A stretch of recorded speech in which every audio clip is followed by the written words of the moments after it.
à tous et à tous. Je lance mon chronomètre parce que je dois respecter le timing. Merci beaucoup de m'accueillir ce matin.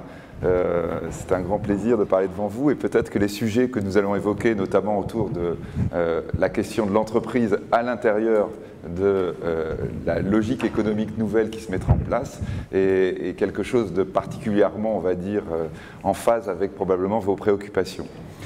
Je ne sais pas si vous connaissez Vincent Delerme, un chanteur français un peu délicat, un peu poète, qui avait écrit il y a 10 ans une très belle chanson qui s'appelait « Les filles de 1973 ont 30 ans ». Oui, je vois des filles de 1973 qui disent « je m'en souviens ». Donc, eh bien, cette année, 10 ans après, Mark Zuckerberg a 30 ans. Mark Zuckerberg a 30 ans et autant dans la chanson de Delerme c'était quelque chose qui avait un peu de nostalgie ou un peu de dire au fond c'était la jeunesse qui s'éloignait peu à peu. Mark Zuckerberg est un des nouveaux tycoons, un des nouveaux hommes puissants du capitalisme. Il n'a que 30 ans. Et là, quand on évoque Mark Zuckerberg, eh bien, on doit évoquer peut-être, surtout en ce qui nous concerne, nous Français, cet épisode un peu extraordinaire auquel j'avais pu assister, c'était en 2011. En 2011, la France organisait le G20, et quand vous organisez le G20 l'automne, vous organisez aussi le G8 au printemps. Au mois d'avril, on organisait le G8, et le G8 avait lieu à Deauville. On pensait, d'ailleurs, le G20 a eu lieu à Cannes au mois de novembre, et à Deauville comme à Cannes, il pleuvait des cordes. Il pleuvait des cordes et il n'y avait pas que le temps qui était gris, on allait parler de crise, on allait parler de chômage, on allait parler de difficultés grandissantes. On était en 2011, c'était il y a très très longtemps, il y a 3 ans, les choses allaient le plus mal possible, tout le monde était très inquiet et on avait dit pour communiquer autour de ces réunions internationales, ça va être un peu compliqué parce que la communication sera forcément négative. Et donc l'idée avait été de proposer une sorte de communication alternative, positive. Et donc, avait été décidé de monter à Paris, en balance, si vous voulez, au G8 de Deauville, au mois d'avril, l'IG8. L'IG8, c'était le regroupement à Paris des 8 plus grosses sociétés du monde dans les nouvelles technologies. Au passage, et peut-être on y reviendra tout à l'heure, évidemment, le problème avait été de trouver des sociétés européennes ou des sociétés même françaises qui puissent participer à l'IG8 en question. Et pendant cet IG8, on avait prévu que Steve Jobs, le fondateur PDG d'Apple, puisse faire une intervention très positive. Et puis malheureusement, Steve Jobs était déjà en phase terminale du cancer dont il allait décéder quelques semaines plus tard. Et vraiment au dernier moment, il avait dû se désister. Et au dernier moment, on dit qui va faire la conférence? Et c'était Mark Zuckerberg. Mark Zuckerberg, il avait 27 ans à ce moment-là, fondateur de Facebook, déjà héros d'un biopic hollywoodien qui s'appelait Social Network. Mark Zuckerberg fait une intervention à l'amphithéâtre des Tuileries absolument extraordinaire. D'abord, évidemment, il arrive comme il joue beaucoup, c'est-à-dire en gamin, en étudiant, en sweatshirt, et il interpelle la salle de gens puissants, de banquiers, de financiers du monde entier, en disant « Mais quoi? Vous parlez de quelle crise? C'est quoi la crise? La crise, c'est la crise de l'ancien monde. C'est la crise du monde vieillissant. Moi, je vais vous parler du monde d'aujourd'hui, du monde de demain, du monde de la jeunesse. » Et il fait cette intervention extraordinaire dans laquelle il dit « Au fond, la seule chose dont on a besoin, c'est que vous ayez confiance. Confiance dans le monde de demain, vous soyez prêts à investir. C'est en train de croître de manière extraordinaire et vous allez voir que dans 2 ans, dans 3 ans, dans 10 ans, ce nouveau monde aura pris le pas sur l'ancien monde. Et cette crise que nous vivons aujourd'hui, elle vous semblera finalement comme étant tout simplement un moment de transition. » Et je crois que ça, c'était vraiment tout à fait bien vu, bien perçu. Bon, j'ai un tout petit peu brodé quand même, parce qu'il avait dit des choses pas tout à fait comme ça, mais c'était ça le sens de son message. Le sens de son message, c'était de dire, au fond, on est tellement tourné sur avant qu'on ne se rend pas compte de ce qui est en train d'arriver. Et ce qui est en train d'arriver, au fond, on peut le résumer autour d'une formule simple, c'est de dire, nos enfants ne vivront pas comme nous. C'est absolument certain, ils ne vivront pas comme nous, d'abord parce qu'il ne faudra pas qu'ils vivent comme nous. Parce que le mode de fonctionnement de la planète économique, tel que nous le connaissons encore aujourd'hui, est de toute façon un mode de fonctionnement qui va devoir muter. Juste, évidemment, là, pour faire illustration à une problématique absolument majeure de notre temps, qui est la question du dérèglement climatique, si les savants peuvent parfois discuter ou voire même éventuellement avoir certaines controverses sur la réalité du réchauffement, sa rapidité, etc., il y a une chose sur laquelle tout le monde est d'accord. Si seulement la Chine, 1,3 milliard de Chinois, se mettait à consommer comme les États-Unis, avec le même équipement automobile, le même équipement de climatiseur, de chauffage, de télévision, il est absolument certain que la planète ne tient pas. Donc, quoi qu'il en soit, quand on parle du réchauffement climatique, c'est par rapport à la situation d'aujourd'hui. Si on réfléchit à un développement qui amènerait les pays émergents et les immenses démographies que cela représente à un mode de consommation équivalent à celui de l'Occident, de toute façon, là, la planète ne tient pas. Donc quoi qu'il en soit, il va falloir inventer autre chose. Et l'énorme bonne nouvelle, quand on est en train de dire « nos enfants ne vivront pas comme nous », en effet, ils n'auront pas le choix, mais après tout, c'est pas forcément plus mal. C'est-à-dire que notre logique, qui est de considérer que finalement notre mode de vie de ce début du XXIe siècle est probablement la quintessence de ce que peut espérer une existence humaine, notre logique, peut-être que l'on doit la remettre en question et se dire, après tout, est-ce que ce ne serait pas plus mal, en effet, que nos enfants vivent, consomment, fonctionnent différemment de ce que nous avons pu connaître. Il se trouve, et là évidemment je relais ce que disait Mark Zuckerberg quand il disait « le monde de demain a déjà commencé », il se trouve que cette mutation très profonde que l'humanité a l'obligation de faire, cette mutation très profonde, eh bien, elle va pouvoir se produire grâce à une chance inouïe. La chance inouïe, et peut-être là évidemment il est difficile de parler de hasard, ce n'est pas peut-être complètement le hasard, la chance inouïe c'est qu'à ce moment où nous sentons bien que notre modèle ancien touche ses limites, à ce moment où nous sentons bien que notre mode de développement, notre mode d'évolution est quelque chose qui ne correspond plus au mode de fonctionnement planétaire que nous envisageons pour le monde de demain, eh bien nous avons la chance d'avoir des révolutions technologiques d'une ampleur absolument incroyable. Je crois que lorsque on évoque aujourd'hui l'évolution de la science, il faut comparer la situation actuelle aux situations de bouleversement les plus importantes qu'on ait pu connaître dans l'histoire. Celle évidemment à laquelle on peut faire référence en matière économique, c'est la révolution industrielle du XIXe siècle. Nous sommes vraiment dans un moment au moins comparable à la révolution industrielle, à laquelle on pourrait ajouter la révolution électrique du début du XXe siècle. On est vraiment à un moment aussi important que cela. Et dans le livre, j'essaie de faire aussi d'autres parallèles. Un autre parallèle peut-être, évidemment, c'est la révolution de l'imprimerie, que l'on a connue là beaucoup plus loin dans l'histoire, où 1492, c'est la découverte du Nouveau Monde par Christophe Colomb. On est vraiment à un moment tournant aussi important que cela, un moment de l'histoire où les repères vont changer complètement.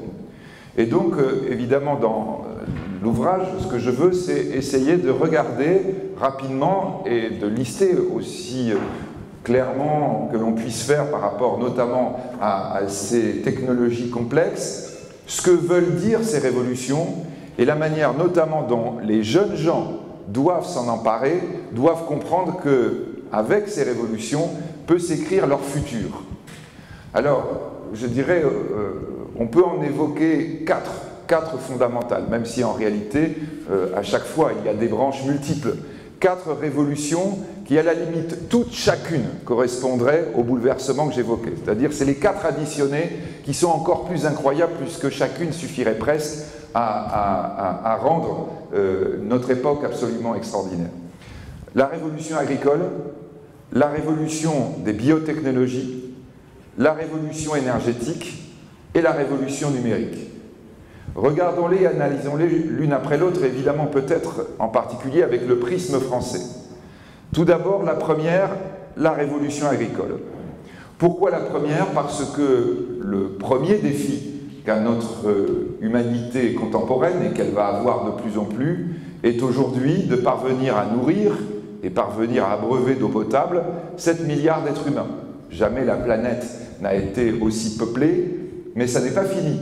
Ça n'est pas fini parce que, évidemment, la démographie va continuer d'augmenter. On sait qu'on est sur une base à peu près de 9 milliards d'êtres humains d'ici une vingtaine d'années, et la démographie que l'on pensait plutôt plafonner à ce plafond de 9 milliards, aujourd'hui on a revu les prévisions, on se rend compte qu'il y aura probablement une progression qui va se poursuivre.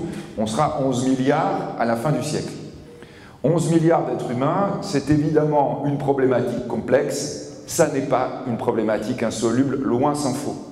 Il n'y a aucun problème, et vraiment je crois qu'on peut avoir cette expression dédramatisante, il n'y a aucun problème pour nourrir 11 milliards d'êtres humains sur cette planète et pour les abreuver d'eau potable.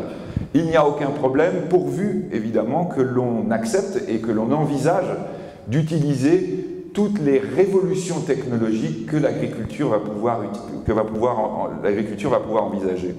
Je crois qu'évidemment, lorsque l'on évoque cela, ça veut dire quoi? Ça veut dire que lorsque l'on envisage cette problématique majeure, on doit l'envisager avec l'appui de la science. Avec l'appui de la science, ce qui est peut-être, du point de vue notamment français, en soi une révolution de l'esprit. Nous sommes une génération, peut-être la première depuis très très longtemps, qui a fini par perdre confiance dans la science. J'avais mon vieux papa, qui est décédé l'année dernière à 100 ans, me disait « Moi, ça me marque beaucoup combien ta génération me semble avoir perdu confiance en la science. » Il me disait « Moi, à mon époque, on n'a jamais eu cette logique de craindre la science. Et pourtant, Dieu sait si on avait des raisons. » Il a quand même vécu Hiroshima, il était en plus dans l'aviation, Hiroshima et Nagasaki, en disant à un moment donné, tu te demandes si effectivement la science n'amène pas plus de problèmes que de solutions. Et pourtant, jamais dans ma génération, dans les générations avant, on a eu peur de la science.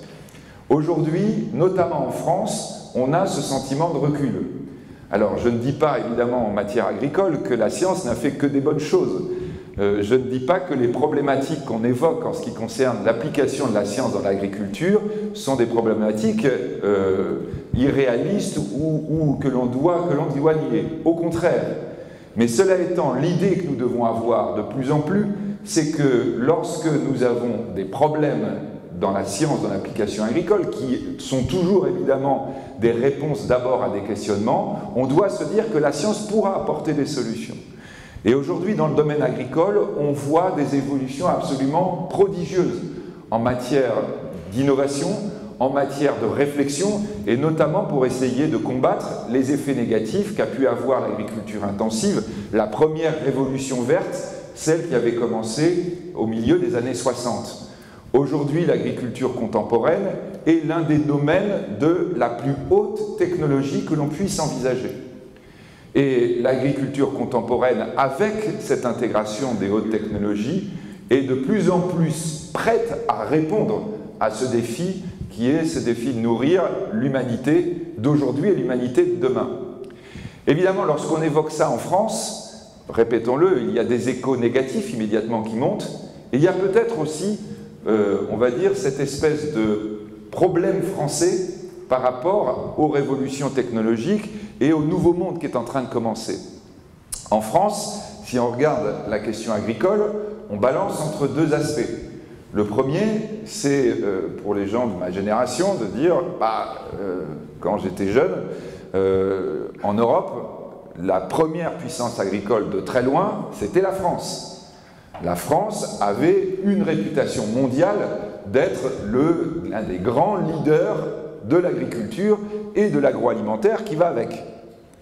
Aujourd'hui, la France est dépassée en Europe par l'agriculture allemande. Aujourd'hui, la France est dépassée en Europe par l'agriculture des Pays-Bas. Quand vous êtes en train de regarder les terroirs des uns et des autres, vous vous dites, mais comment cette chose-là a pu arriver?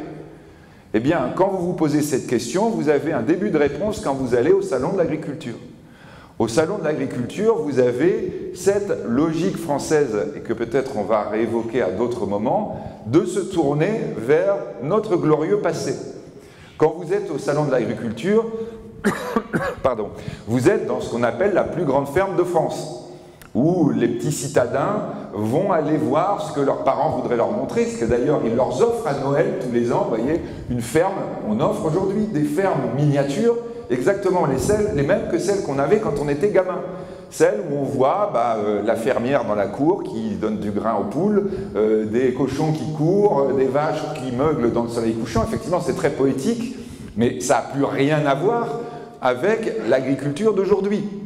L'agriculture d'aujourd'hui, le salon de l'agriculture devrait être un salon de la haute technologie. Et au lieu de ça, eh bien, on nous renvoie des images d'Épinal en nous disant, vous voyez, voilà comment c'était, voilà comment on voudrait que ce soit, la plus belle vache que le président va aller flatter, le plus beau cochon que l'on va récompenser. Et on est dans cette logique qui est une logique qui ne correspond plus aujourd'hui aux grands défis de l'agriculture. Et ça aboutit à quoi? Au passage, et on y reviendra tout à l'heure, ça aboutit que la France n'investit pas dans son agriculture. S'il y a quelque chose d'incroyable dans l'agriculture française, comparé notamment à nos voisins européens, c'est que les Français qui ont un taux d'épargne remarquable, qui épargnent de manière extraordinaire dans des carnets de caisse d'épargne ou des fonds d'assurance vie, n'investissent pas dans leur agriculture, alors que s'il y a bien un investissement durable, s'il y a bien un investissement qui pourrait correspondre à quelque chose de socialement responsable, ce serait bien celui-là. Eh bien non, en France, on considère que le terroir, il appartient aux fermiers et que finalement après, eh bien, il continuera à fonctionner comme avant. C'est l'erreur absolue qui nous conduit à ne pas avoir investi suffisamment, à rester dans une agriculture qui est plutôt low cost, moyen de gamme, et qui fait que nous sommes dépassés, que nous avons vu par exemple au mois de décembre dernier combien une région comme la Bretagne, un des cœurs de l'agriculture française, aujourd'hui se retrouve totalement sinistrée et pour très longtemps. Révolution agricole, premier élément. Deuxième révolution, la révolution, je dirais pas, je ne fais pas de hiérarchie, hein, j'essaie simplement de les présenter avec une certaine cohérence de l'un par rapport à l'autre. Donc une révolution qui peut être liée, on va y revenir à la révolution agricole, les biotechnologies.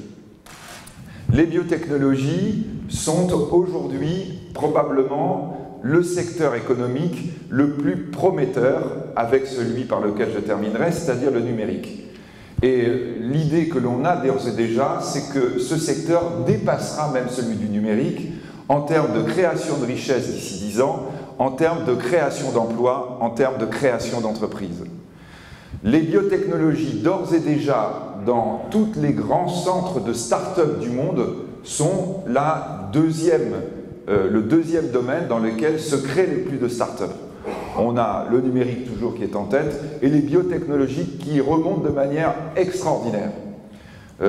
Une entreprise comme Google, qui est évidemment un des leaders du monde du numérique, aujourd'hui a décidé de racheter toutes les entreprises biotech qui peuvent être à vendre, en considérant que c'est là que demain le capitalisme pourra réellement faire le maximum de profit. Alors, les biotechnologies, évidemment, nous posent en même temps la question de l'extraordinaire développement de la science et en même temps aussi, bien entendu, il ne s'agit toujours pas de les nier, les questions éthiques qui peuvent en découler. Mais les biotechnologies sont aussi de formidables possibilités pour envisager des créations d'entreprises. Au passage, donc, 3 types de biotechnologies que l'on peut évoquer. Les biotechnologies vertes, justement celles qui concernent l'agriculture, en particulier toute l'approche des semences, toute l'approche et toute la réflexion que l'on peut avoir sur le mode de fonctionnement agricole. Et pas uniquement, évidemment, la question des OGM, qui n'en est qu'on va dire un aspect très particulier, un aspect tout à fait à part, mais qui ne recouvre pas, loin s'en faut, toute la biotechnologie verte. Nous avions les biotechnologies rouges, celles qui concernent la santé animale et la santé humaine. De ce point de vue, on doit évoquer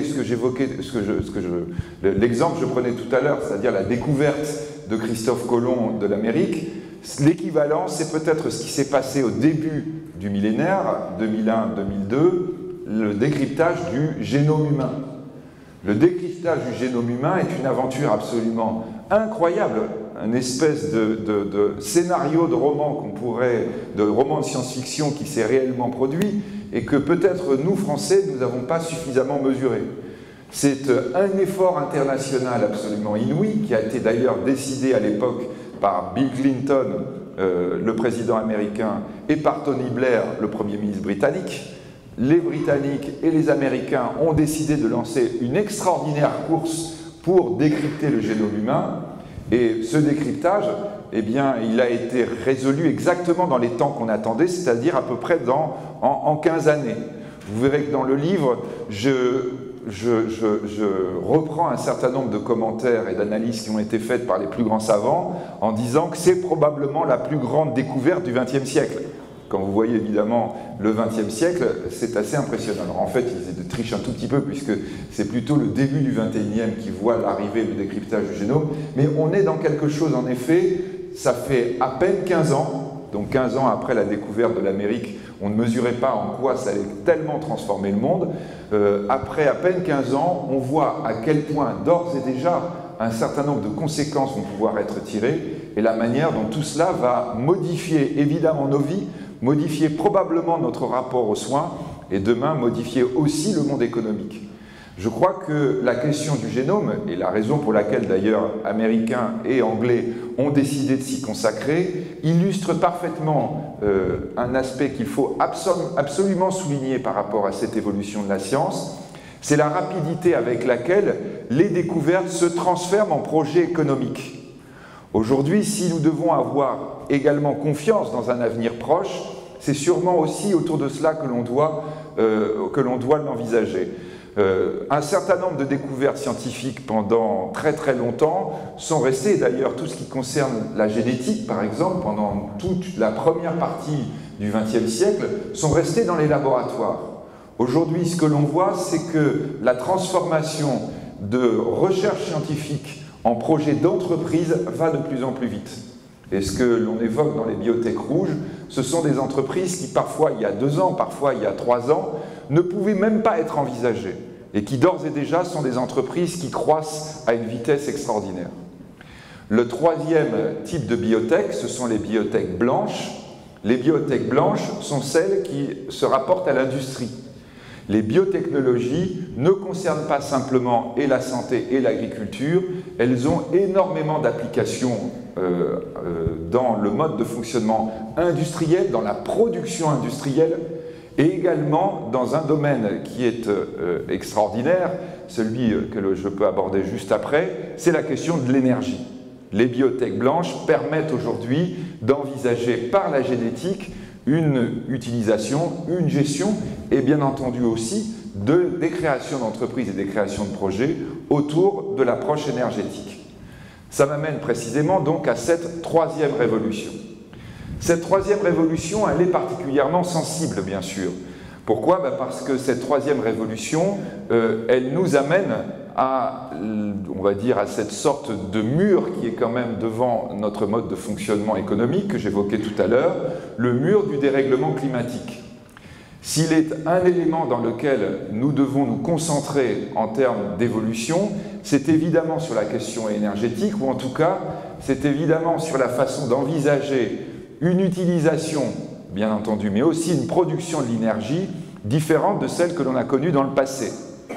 En clair, la question de l'utilisation des énergies fossiles est totalement reliée au problème du dérèglement climatique. Attention, pas uniquement, lorsque l'on évoque par exemple l'énergie électrique et en particulier l'énergie hydroélectrique. Je reviens tout à l'heure à mon exemple chinois. Vous savez que la Chine est aujourd'hui très confrontée au problème du dérèglement climatique et au problème de la pollution excessive, notamment de ces grandes métropoles comme Pékin ou Shanghai. La Chine, par exemple, a voulu développer de l'énergie que l'on considérait comme propre. Et en particulier, vous avez ce programme absolument pharaonesque qu'a été, pharaonique plutôt, qu'a été la construction du barrage des Trois Gorges. Le barrage des Trois Gorges, il vaut le détour en effet, puisque la Chine, pour construire un barrage hydroélectrique, a décidé de constituer une mer intérieure d'eau douce équivalente à la surface de la France. C'est-à-dire évidemment en Chine tout est hors norme, donc quand ils font un barrage, ils font un lac qui est absolument prodigieux en termes de taille. Alors là on dit, ça, voilà, typiquement une énergie propre. Oui, sauf que cette mer intérieure d'eau froide qui a été constituée de manière totalement artificielle a conduit à un dérèglement des flux atmosphériques sur tout l'hémisphère nord. Et en particulier, par exemple, l'Inde considère que les dérèglements de la mousson, que l'on constate de plus en plus, proviennent des dérèglements des flux climatiques de haute altitude liés au barrage des Trois Gorges. Une mer intérieure équivalente de la France pour simplement subvenir aux besoins en électricité actuels de la Chine, c'est-à-dire sans partir sur un développement qui devrait être pratiquement multiplié par 2 pour correspondre aux besoins de la population chinoise d'aujourd'hui et de demain, il faudrait 8 barrages des Trois Gorges, 8 mers intérieures équivalentes de la France, donc c'est quelque chose qui est évidemment pratiquement ingérable. Donc ça veut dire quoi? Eh bien ça veut dire qu'évidemment l'équation énergétique, nous devons la réécrire complètement, la réécrire dans l'utilisation des ressources, la réécrire dans l'utilisation et dans la façon d'utiliser les différentes manières de la produire. Le problème dans cette révolution énergétique n'est pas un problème scientifique. La science évolue encore plus vite peut-être que dans d'autres dimensions sur la question énergétique. On avance très très vite, on a de multiples projets, on a de multiples applications économiques. Le problème là, c'est la réticence, ou en tout cas la difficulté de passer de l'ancien monde au nouveau. La révolution énergétique, la transition énergétique, pour reprendre le terme qui a été souvent utilisé, la transition énergétique, elle est apparue il y a à peu près 5 ou 6 ans comme étant quelque chose d'évident. Pourquoi? Eh bien parce qu'on disait, bien sûr, il y a le dérèglement climatique, à la limite on n'est pas tous complètement sûrs, et un certain nombre de personnes dans le monde disaient, ouais bon, mais est-ce que ça arrivera pendant que je suis sur cette terre, est-ce que ça arrivera pendant mes enfants, peut-être un peu plus tard, donc c'est pas forcément mon problème. Mais il y avait une autre contrainte qui semblait là beaucoup plus impérieuse, c'est le fait que de toute façon les ressources en matière d'énergie fossile étaient limitées. Donc on disait, même si on n'est pas persuadé, quoi qu'il en soit, on n'a pas le choix, parce qu'on va épuiser les réserves. Et là, depuis, qu'est-ce qui s'est produit? Eh bien, il s'est produit une révolution, là, à l'intérieur de la révolution énergétique, c'est l'exploitation du gaz de schiste. L'exploitation du gaz et du pétrole de schiste aux États-Unis bouleverse, modifie complètement et la donne d'un point de vue géopolitique, parce que les États-Unis ne pensent plus du tout la problématique pétrolière comme ils la pensaient il y a 10 ans, mais bouleverse aussi la réflexion qu'on a sur la nécessaire mutation énergétique. En clair, avec les réserves de gaz de schiste identifiées aux États-Unis, on en a à peu près pour 200 ans de consommation actuelle des énergies fossiles. 2 siècles, eh bien évidemment, ça veut dire que tout d'un coup, on est sur du très très long terme, on n'a plus l'obligation d'aller vers la révolution énergétique. En tout cas, plus cette obligation-là. Et tout le problème que l'on peut avoir actuellement et que l'on ressent très fortement dans tous les sommets que l'on a décidé de faire, un peu comme celui que j'évoquais tout à l'heure de l'IG8, tous les sommets autour justement de la transition énergétique, c'est que, eh bien, on n'est plus avec la même tension, la même pression sur une obligation d'évoluer. Et là, se pose et va se poser sans cesse, comme d'ailleurs dans les autres dimensions de ces révolutions, est-ce que nous le voulons vraiment? Est-ce que nous avons l'idée stratégique qu'il faut le faire? Et là, de ce point de vue, on voit bien en ce moment les discussions, les querelles, les problèmes que cela pose, et parfois même la façon dont ce débat peut ressurgir au sein du monde de l'entreprise, par exemple, bien entendu en France, avec la question du rachat d'Alstom par Siemens ou par General Electric, General Electric, société américaine, avec la stratégie américaine sur l'énergie, on va dire, qui est de plus en plus ambivalente, Siemens, avec la stratégie allemande d'abandon du nucléaire qui est complètement différente de la stratégie française. On voit la question énergétique très concrètement, la révolution, elle est en marche, la science a proposé des solutions, en propose de plus en plus, il peut y avoir des applications économiques, la question c'est de dire est-ce qu'on y va, est-ce qu'on n'y va pas? Alors ça nous amène évidemment à la 4e révolution, peut-être la plus importante de toutes, la révolution du numérique. Cette révolution-là, pourquoi c'est la plus importante? Parce que c'est celle qui peut avoir le plus de conséquences, non seulement en termes économiques, mais même en termes d'organisation sociale.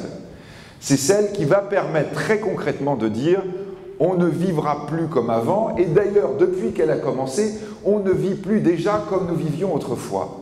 Le changement a déjà commencé. Et quand on parle de révolution numérique, peut-être en réalité faut-il parler de deux vagues. La première vague de la révolution numérique a été celle autour des gestions de données, des systèmes d'information. Celle-ci, cette révolution, elle a commencé déjà depuis longtemps. Cette révolution-là, il faut le dire, il faut le marteler, l'Europe, la France l'a ratée. Elle l'a ratée, pourquoi? Eh bien parce que lorsque j'évoquais le G8 tout à l'heure et que je vous disais on a eu du mal à trouver des entreprises européennes ou françaises, il faut être même encore plus clair, il n'y en a pas. Aujourd'hui, ces entreprises du numérique de la première vague sont devenues les stars du monde capitaliste, sont devenues les stars des marchés boursiers internationaux. La première capitalisation du monde depuis 2012, pour la première fois dans l'histoire depuis qu'on calcule des capitalisations boursières, n'est plus ni une entreprise pétrolière, ni une entreprise automobile. C'est Apple, l'Apple de Steve Jobs. La troisième capitalisation du monde désormais, c'est Google. Nous avons, on va dire, cet ensemble que souvent on résume en GAFA, hein, donc Google, Amazon, Facebook, Apple, ces quatre entreprises sont aujourd'hui les leaders des marchés boursiers et de la levée de capitalisation. Lorsque Facebook rachète WhatsApp il y a quelques jours, Facebook met sur la table 16 milliards de dollars, immédiatement, comme cela. Quand vous vous rendez compte que nous, en France, nous sommes en bagarre sur des questions de téléphonie mobile avec des montants quasi équivalents, enfin équivalents d'ailleurs, de 14 milliards de dollars, on se dit mais est-ce que nous ne sommes pas en retard, non pas d'un train, mais vraiment là pour le coup d'une guerre, hein? C'est-à-dire que l'on voit que l'ensemble du monde économique contemporain est complètement tourné déjà vers cette révolution d'autrefois. Et cette révolution d'autrefois, nous l'avons ratée, et ça évidemment c'est quelque chose qu'il faut regretter, parce que la France notamment était un pays qui normalement non seulement ne ratait pas les révolutions technologiques, mais depuis 150 ans était le pays leader dans les révolutions technologiques. Je crois qu'il faut dire à quel point, là, lorsque on regarde par exemple ce que j'évoquais tout à l'heure, la révolution industrielle, à quel point dans la France de la fin du 19e siècle et de tous les trois quarts du 20e siècle, nous avons eu à chaque fois que des révolutions technologiques se produisaient, des extraordinaires créations de projets provenant de gens du terrain, provenant de jeunes ingénieurs la plupart du temps. Quand vous regardez la révolution de l'automobile, la révolution de l'aéronautique par exemple dans les années 20-30, ce sont des leaders mondiaux, les Google de l'époque ou de Facebook de l'époque, ils sont français. C'est Peugeot, Panhard, Morane-Saulnier, Bloch qui deviendra Dassault, etc. Ce sont des entreprises phares du nouveau monde qui apparaît à ce moment-là. Lorsque dans l'après-guerre, nous sommes en train de réfléchir aux nouvelles technologies, par exemple sur la question du nucléaire, les entreprises françaises sont des entreprises leaders, à chaque fois avec des ingénieurs, la plupart du temps, hein, on y reviendra peut-être, les ingénieurs français, depuis 20 ans, ils ne font plus que de la finance. Ils font plus que de la finance. J'interviens dans des masters de finance, en particulier dans le master très connu qui se passe à Paris 6, lié à Polytechnique et à Centrale. Et je dis tout sans arrêt à mes étudiants que je vois devant moi, mais qu'est-ce que vous foutez là? Qu'est-ce que vous foutez là? Pourquoi vous êtes en train de vous préparer à aller sur les marchés? Le boulot d'un ingénieur, c'est d'aller faire un métier d'ingénieur. D'ailleurs, entre parenthèses, aux États-Unis, la mutation a très largement commencé. On a du mal à prendre les bons mathématiciens pour les orienter vers la finance parce qu'aujourd'hui, ça rapporte plus de constituer des startups sur la base du métier d'ingénieur. Quand vous pensez qu'aujourd'hui, dans les salles de marché, vous avez 33% des meilleurs ingénieurs qui travaillent dans les salles de marché qui sont français. 33% dans le monde. Nous sommes tombés sur la tête de ce point de vue, nous ratons les révolutions technologiques, mais il ne faut pas s'étonner, parce qu'effectivement, nous ne sommes pas positionnés à l'endroit où il faudrait. Et donc je crois, vous voyez, qu'on doit avoir conscience que, si on prend un autre exemple, je l'évoque un petit peu dans le livre aussi, vous voyez, 1912-1905, à Paris, c'est l'endroit de l'avant-garde, c'est l'endroit où on pense le futur.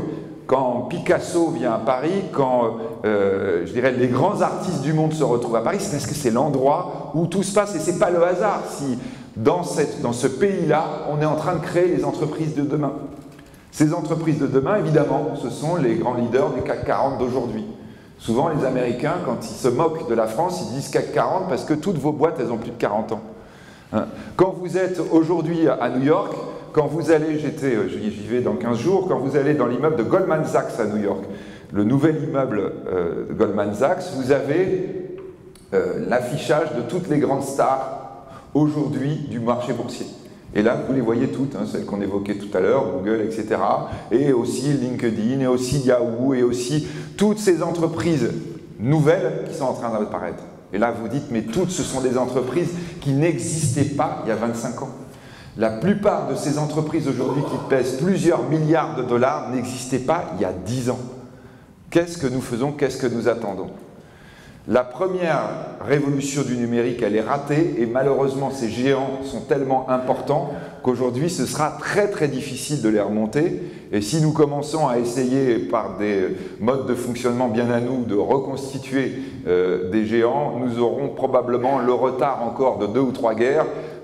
Nous serons derrière dans le grand train du progrès au lieu d'être locomotive. Ce qu'il faut regarder, c'est la deuxième révolution du numérique.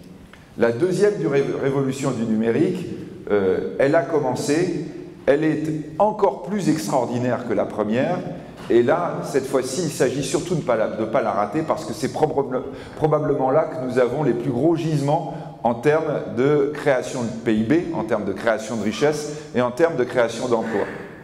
3 mots ou 3 expressions pour résumer cette révolution du numérique.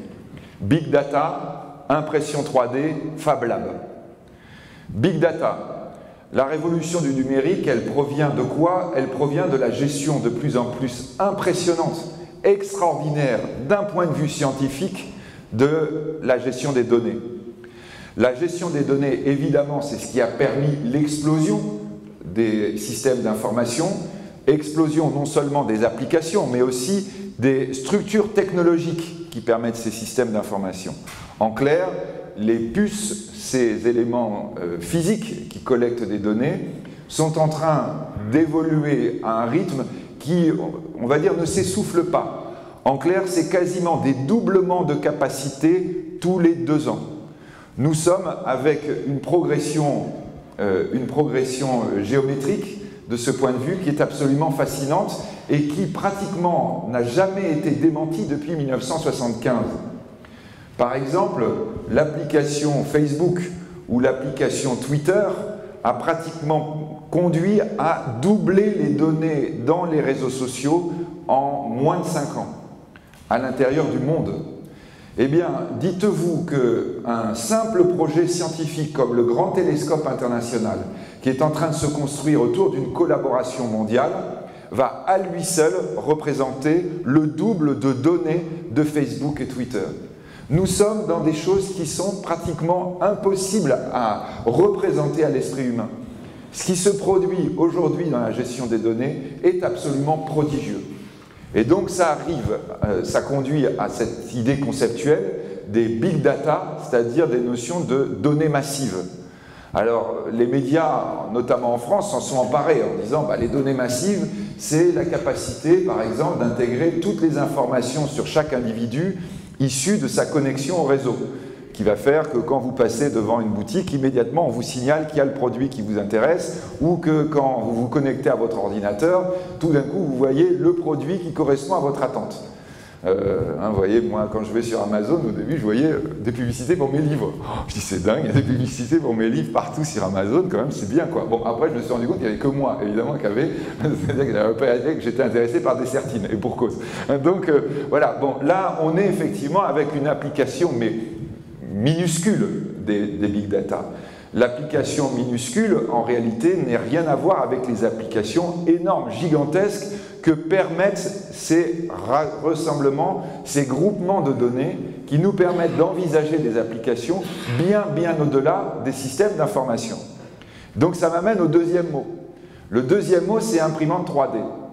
À partir de ces données géantes, on peut envisager des applications qui deviennent des applications industrielles. L'impression 3D, c'est quoi? C'est de dire qu'en réalité, lorsque je collecte toutes ces données, je vais avoir la possibilité désormais de les transformer en processus de production. Et donc là, nous sommes dans quoi? Nous sommes dans une nouvelle approche de la robotisation. Une nouvelle approche de la robotisation de la production qui, on va dire, a commencé, et qui a commencé déjà de manière extrêmement importante, mais qui va nous amener très probablement à des choses encore plus incroyables dans le futur, qui modifieront complètement l'univers de la production industrielle. Nous ne sommes plus là dans l'univers des réseaux, nous sommes dans la production industrielle. Dans les différents regroupements ou congrès qui peuvent avoir lieu autour de ces nouvelles approches du numérique, la plupart ont lieu évidemment aux États-Unis. Dans ceux de la Silicon Valley du début de l'année, on a eu des démonstrations absolument inouïes. Par exemple, des imprimantes 3D qui étaient montées sur des grands rails qui construisaient une maison à peu près en 2 heures. Mais les ingénieurs disaient non, mais vraiment 2 heures, là, on va vraiment pouvoir gagner beaucoup de temps de ce point de vue. Et vous voyez passer, bon, le machin qui fonctionnait. Ils disaient notre problème, c'est les moteurs en fait, parce qu'on pourrait construire beaucoup plus vite, il faut qu'on arrive à avoir des moteurs plus rapides pour manipuler des portiques aussi lourds. On est dans quelque chose d'absolument prodigieux. Fin de l'année 2013, un pilote d'essai de la Royal Air Force en Angleterre, à qui on n'avait pas complètement expliqué, donc vole sur un tornado révolutionnaire. Bon, quand il est arrivé, on lui a expliqué, et là du coup il paraît qu'il a commencé à avoir les sueurs froides. Le tornado, c'est l'équivalent de notre Rafale, enfin moins bien, hein, puisqu'il est anglais, mais quand même, quoi, hein, donc un avion de très haute technologie. Ce tornado, pour la première fois, a volé avec 20% de pièces qui avaient été faites en impression 3D. Bon, évidemment, les militaires sont très intéressés par l'impression 3D en disant, vous voyez, on n'a plus besoin, dans ce cas-là, d'amener des pièces de rechange sur les zones de combat. Il suffit juste d'avoir l'impression 3D, vous refaites quasiment les avions les uns après les autres. Ou les chars d'assaut, ou les canons, ou voire même les obus. Bien entendu, l'impression 3D aujourd'hui est énormément étudiée lorsque l'on envisage l'exploration martienne. En disant, qu'est-ce qu'on va s'embêter à amener sur Mars des stations spatiales? On amène une impression 3D, la manière de constituer la poudre sur place, et on va fabriquer la station immédiatement. Avec l'impression 3D, on fait des armes aujourd'hui, y compris si vous allez sur Internet, sans aucun problème. Avec l'impression 3D, tenez-vous bien, depuis quelques jours, on fait de la viande. C'est-à-dire, on arrive à avoir des évolutions dans la production qui sont de plus en plus extraordinaires. Alors, je suis d'accord avec vous que quand on évoque... Alors, on fait de la peau aussi, oui, exactement. Bah, tant qu'on fait la viande, on fait aussi ce qui va dessus. Donc, c'est-à-dire, on fait des choses qui sont absolument prodigieuses et parfois, évidemment, inquiétantes. Juste, quand même, pour être bien clair, nous avons depuis longtemps quitté les laboratoires. Quand vous allez chez votre dentiste, aujourd'hui, d'ores et déjà, vous allez peut-être avoir votre prothèse dentaire qui va être faite sous 3D. D'ores et déjà, c'est vendu des petites impressions 3D. Le dentiste vous fait une radio et 5 minutes plus tard, il vous sort la prothèse en céramique qu'autrefois, il fallait peut-être 3 semaines ou 4 semaines à un prothésiste pour fabriquer. Nous sommes d'ores et déjà dans ce changement. Les prothèses de hanche, par exemple, etc. Tout ça, aujourd'hui, est déjà fabriqué par impression 3D. Donc là, nous avons le nouveau monde qui non seulement a déjà commencé, mais est déjà rentré dans l'ère industrielle. Et va-t-on dire, on a du mal à prendre le recul suffisant pour voir quelles sont les perspectives que ça offre. Alors j'en arrive au 3e mot-clé sur cette révolution du numérique, Fab Lab. Ce mot-là, il est important, et notamment d'ailleurs pour vous, Fab Lab. Fab Lab, c'est donc l'idée, vous voyez, fabrique laboratoire, enfin en anglais, hein, les laboratoires technologiques qui regardent comment envisager l'usine. Vous avez des cours spéciaux qui ont été constitués notamment au MIT, Massachusetts Institute of Technology aux États-Unis, pour expliquer aux gens how to make everything with nothing. Comment arriver à faire n'importe quoi avec rien. Hein, c'est-à-dire expliquer vraiment aux personnes qui peuvent avoir des idées qu'avec ces technologies, il est possible de les mettre en place. Depuis à peu près 2 mois, un peu moins de 2 mois, un certain nombre de sociétés américaines utilisant de l'impression 3D ont signé toute une convention sur tout le territoire américain pour fermer désormais leur usine tous les jours à 18 heures. Ça y est, c'est fait et c'est mis en place. Tous les jours à 18 heures, ces usines, ces entreprises privées américaines ouvrent leurs portes au public et disent pendant toute la nuit aux gens, aux jeunes, aux moins jeunes, qui ont des idées, venez, on va voir si ça peut s'appliquer sur notre impression 3D. Nous sommes dans une révolution industrielle qui a commencé, nous sommes dans une logique de pionnier où tout est possible de ce point de vue. L'impression 3D révolutionne la technologie. Ce qui est important, c'est le Fab Lab, c'est-à-dire le fait, l'idée que désormais, avec ces technologies, ce qui va se développer, c'est le terrain, c'est les idées du terrain. Chaque personne qui a une idée doit pouvoir très vite essayer de l'appliquer. Nous ne sommes plus dans la logique des grands groupes, nous ne sommes plus dans le mode de fonctionnement, on va dire, d'avant, où les grandes structures, au fond, bloquaient en quelque sorte l'évolution économique. Nous sommes revenus à un moment de révolution, et au moment de la révolution, c'est l'individu, c'est le terrain qui doit reconstituer, constituer le projet qui va permettre la création de richesses. S'il y a un message important à bien recevoir, c'est que ces révolutions technologiques, elles supposent la plupart du temps des petites unités. Des unités qui croissent quand évidemment le succès est au bout, mais qui commencent d'abord par de l'idée, de l'initiative individuelle. Les Américains l'ont bien compris, les retombées aux États-Unis d'ores et déjà sont absolument impressionnantes. Quand évidemment, autour de ces entreprises de haute technologie, à la fin de la nuit, vous avez la personne qui a essayé son projet, qui a vu que ça marchait, qui sait qu'elle trouve à la porte?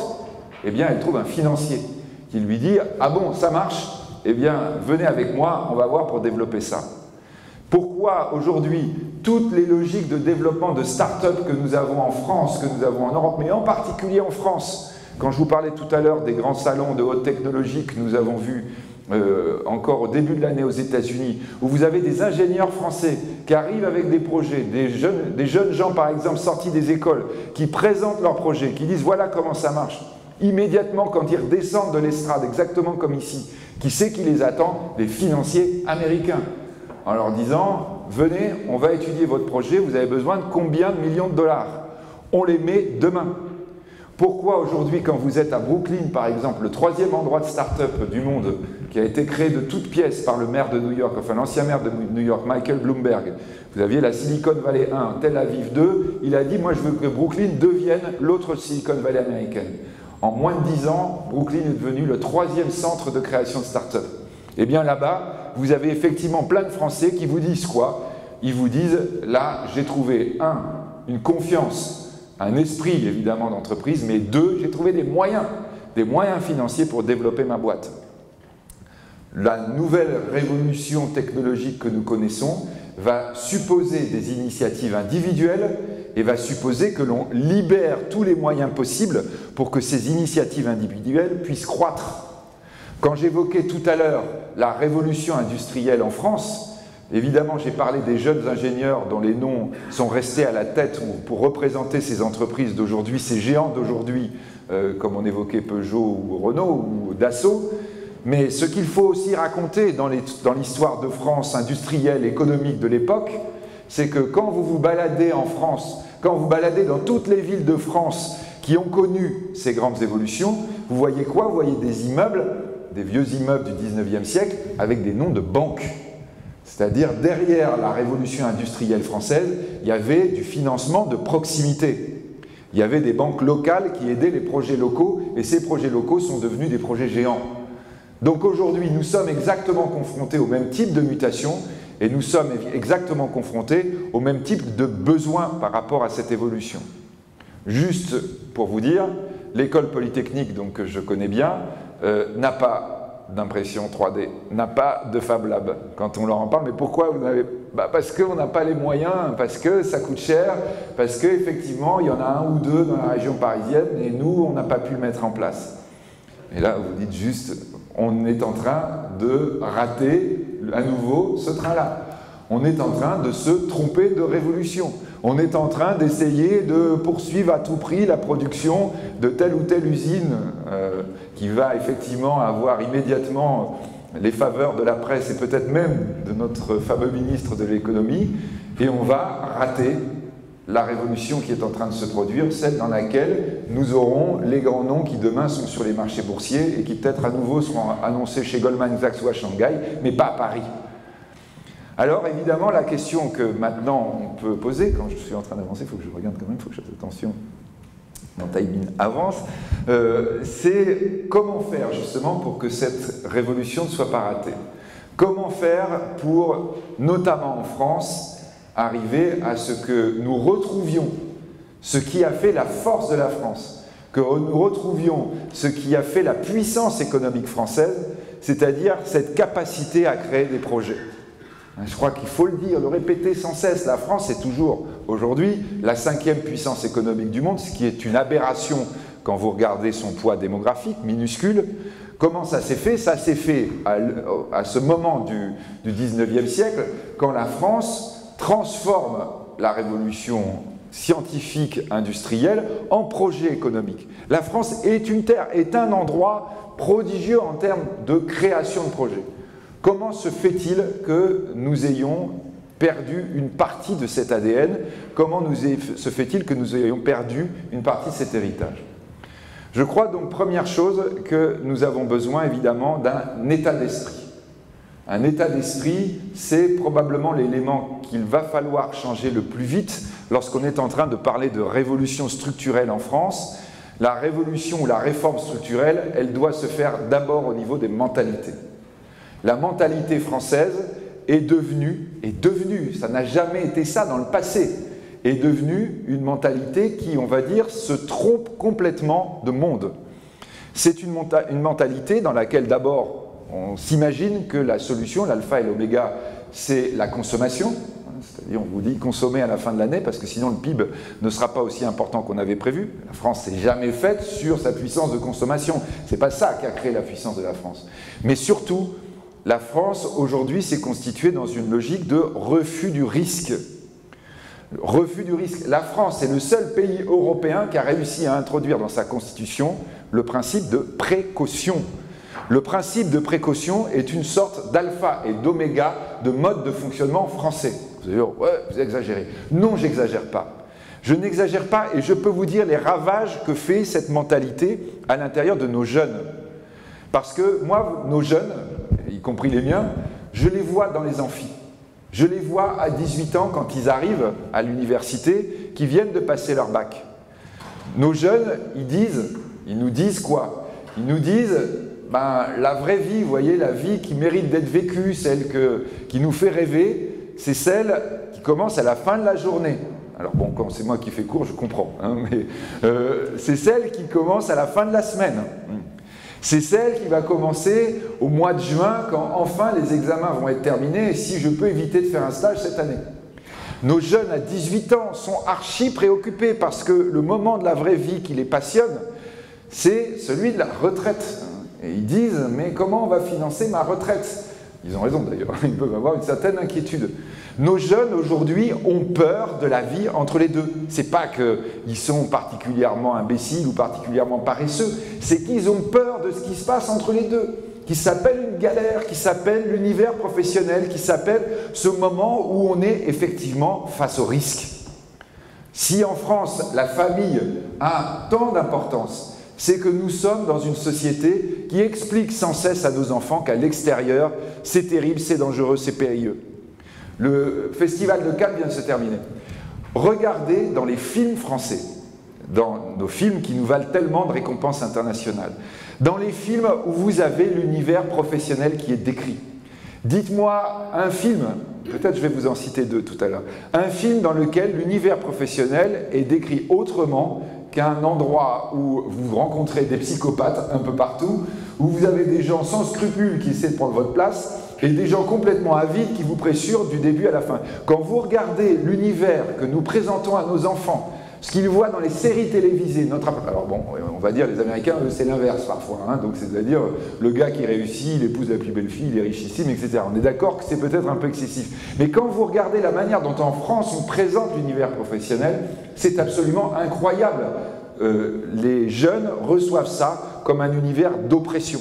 Alors je disais, si, il y a deux exceptions. Et tiens, est-ce que c'est le hasard? C'est les deux stars du box-office de ces dernières années. Bienvenue chez les Ch'tis et Intouchables. Hein, c'est-à-dire deux scénarios dans lesquels, comme par hasard, l'univers professionnel là est présenté de manière positive. Vous souvenez-vous, Bienvenue chez les Ch'tis, le gars, il s'épanouit, non, comment il s'appelle, je me souviens plus, Gad Elmaleh, il s'épanouit tellement dans son boulot qu'il doit le cacher à sa famille. Il doit dire à sa famille, non, en fait, il y a de l'oppression, etc. C'est-à-dire, c'est la vision normale qu'on a du boulot en France. C'est-à-dire, c'est une vision, évidemment, à nos jeunes, qui les tétanise littéralement. Et quand je vous disais tout à l'heure qu'ils veulent éviter le monde du travail, c'est juste parce qu'ils ont peur. Notre mode de fonctionnement, notre mode d'enseignement ne fait que ressasser, ressasser, ressasser sans cesse cette angoisse. Le gamin à 6 ans, quand il rentre, quand il sort de maternelle, on lui dit attention, là maintenant, il va falloir que tu aies des résultats. On commence à lui mettre une pression négative. Le gamin à 10 ans, s'il ne passe pas en 6e, on lui dit tu es dans une situation d'échec. En seconde, lorsqu'il n'est pas dans un lycée généraliste, on lui dit tu es dans une situation d'échec. Le gamin à 18 ans ou à 16 ans ou à 17 ans, il passe le bac. C'est le meilleur de sa génération. Il a eu mention très bien, enfin mention très bien, tout le monde a mention très bien aujourd'hui, mais enfin, il a eu mention très bien, 19,9 de moyenne. Il est pris dans la meilleure prépa de France pour faire les meilleures écoles. Il arrive dans l'école, dans la prépa en question, il arrive à Louis le Grand, il arrive à Henri IV. Au mois de septembre, on lui fait le premier examen. Le meilleur gamin de France, il a -4 dans son premier examen. -4. On lui dit maintenant, finis de rire. Maintenant, tu vas comprendre ce que c'est que la vraie vie. C'est comme ça que nous faisons fonctionner nos enfants. Et après, on s'étonne qu'ils aient les pétoches. Quand on intègre, nous, à l'université, dans les écoles, des jeunes gens d'autres univers, des jeunes français, par exemple, qui étaient en Allemagne, aux Pays-Bas, en Espagne, aux États-Unis, il faut les réacclimater. Il en faut quasiment un psy pendant 6 mois pour leur expliquer, non, non, mais t'inquiète pas, ici c'est comme ça, quoi. Non, non, 11 c'est super bien, 11 sur 20, dis donc, t'es vachement bon. Ah bon, ben moi, je croyais que, vous voyez, quand je suis aux États-Unis et que je suis mauvais, j'ai B-. Quand je suis très bon, j'ai A+. Mais eux, jamais, quoi. Hein, alors que ça pourrait aller normalement, théoriquement, jusqu'à eux. C'est notre mode de fonctionnement qu'on doit changer. Vous voyez, si vous avez une expérience à faire en sortant de cette petite réunion, vous téléphonez à un jeune, vos enfants, petits-enfants, neveux, nièces, enfin j'en sais rien, vous lui téléphonez et vous lui dites, il y a un truc que j'ai oublié de dire, j'ai oublié de te dire peut-être depuis quelque temps, tu ne peux pas savoir à quel point je m'éclate dans mon boulot, tu ne peux pas savoir à quel point j'aime ce que je fais, tu ne peux pas savoir à quel point peut-être c'est même encore plus important que m'occuper de ma famille. Non, c'est possible, je t'assure, on peut s'accomplir dans la vie en faisant ça. Vous leur téléphonez, vous allez voir la réaction. Très probablement, il va vous dire « tu sors d'où là ?» Tu as bu quelque chose. Bon, si vous avez des habitudes un peu plus déviantes, tu as fumé quelque chose. Vous allez voir à quel point les enfants sont... Je l'ai vécu moi-même, c'est comme ça qu'aujourd'hui, notamment, j'ai voulu faire ce livre, parce que mes propres enfants regardaient ce que je faisais en disant « mon pauvre papa hein, », en disant vraiment, vraiment combien tu dois souffrir. À un moment donné, je crois qu'on doit faire comprendre combien la notion de prise de risque, la notion de projet économique peut être quelque chose de positif. Et ça, évidemment, on peut se lamenter sans cesse en disant vraiment tout est fait autour de ça. On doit d'abord repartir du terrain. C'est-à-dire, si déjà vous arrivez à convaincre 3 jeunes autour de vous, c'est déjà un bon début. Et commençons tous comme ça, et là, éventuellement, on verra les choses changer. Alors, deuxième élément dans les conditions, je me dépêche, mais enfin... Il faut que je fasse attention, je suis un peu... Ouais, je dépasse un tout petit peu, c'est pas grave. Hein, donc, alors, deuxième élément dans les conditions, ce que je disais tout à l'heure, c'est la condition, à partir de ce moment-là, quand on accepte le risque, c'est aussi évidemment accepter l'échec. Il faut rappeler, redire sans cesse que le risque, c'est pas quelque chose de théorique. Quand vous acceptez le risque, ça veut dire que vous acceptez l'échec, c'est-à-dire que vous acceptez qu'il y ait des projets qui ne marchent pas.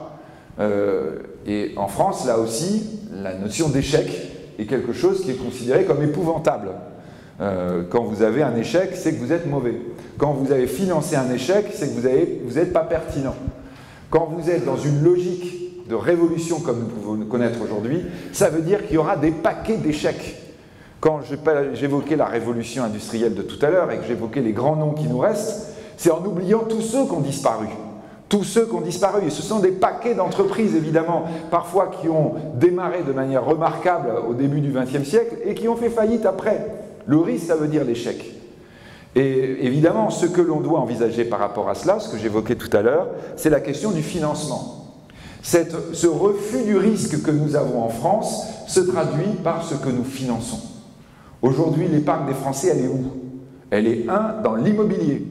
L'immobilier, ça ne rapporte rien.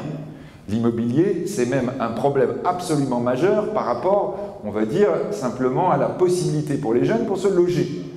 En passage, d'ailleurs, l'immobilier est une catastrophe absolue, encore plus depuis quelque temps. J'étais hier au Haut Conseil, on voyait les perspectives sur l'immobilier français, c'est une catastrophe totale. Hein, c'est-à-dire qu'on ne met même plus d'argent là-dedans, tellement, ça vaut cher et tellement les projets sont difficiles à envisager. 2, on met notre épargne dans les carnets de caisse d'épargne, et quand on met l'épargne dans les carnets de caisse d'épargne, on les met dans quoi? On les met dans de la dette publique. On les met dans la dette publique, c'est-à-dire que le carnet de caisse d'épargne, il sert d'abord à financer la dette publique. Et on les met dans l'assurance vie, et dans l'assurance vie, on les met dans quoi? On les met dans la dette publique à nouveau. On les met dans la dette publique à nouveau. Donc, quand on parle de nécessité absolue du financement, la nécessité absolue du financement, c'est d'abord, par rapport à ce qu'on évoquait, un changement de mentalité de l'épargnant français, et en particulier de l'épargnant qui a réussi, en particulier de l'épargnant qui a, par exemple, réussi à créer son entreprise.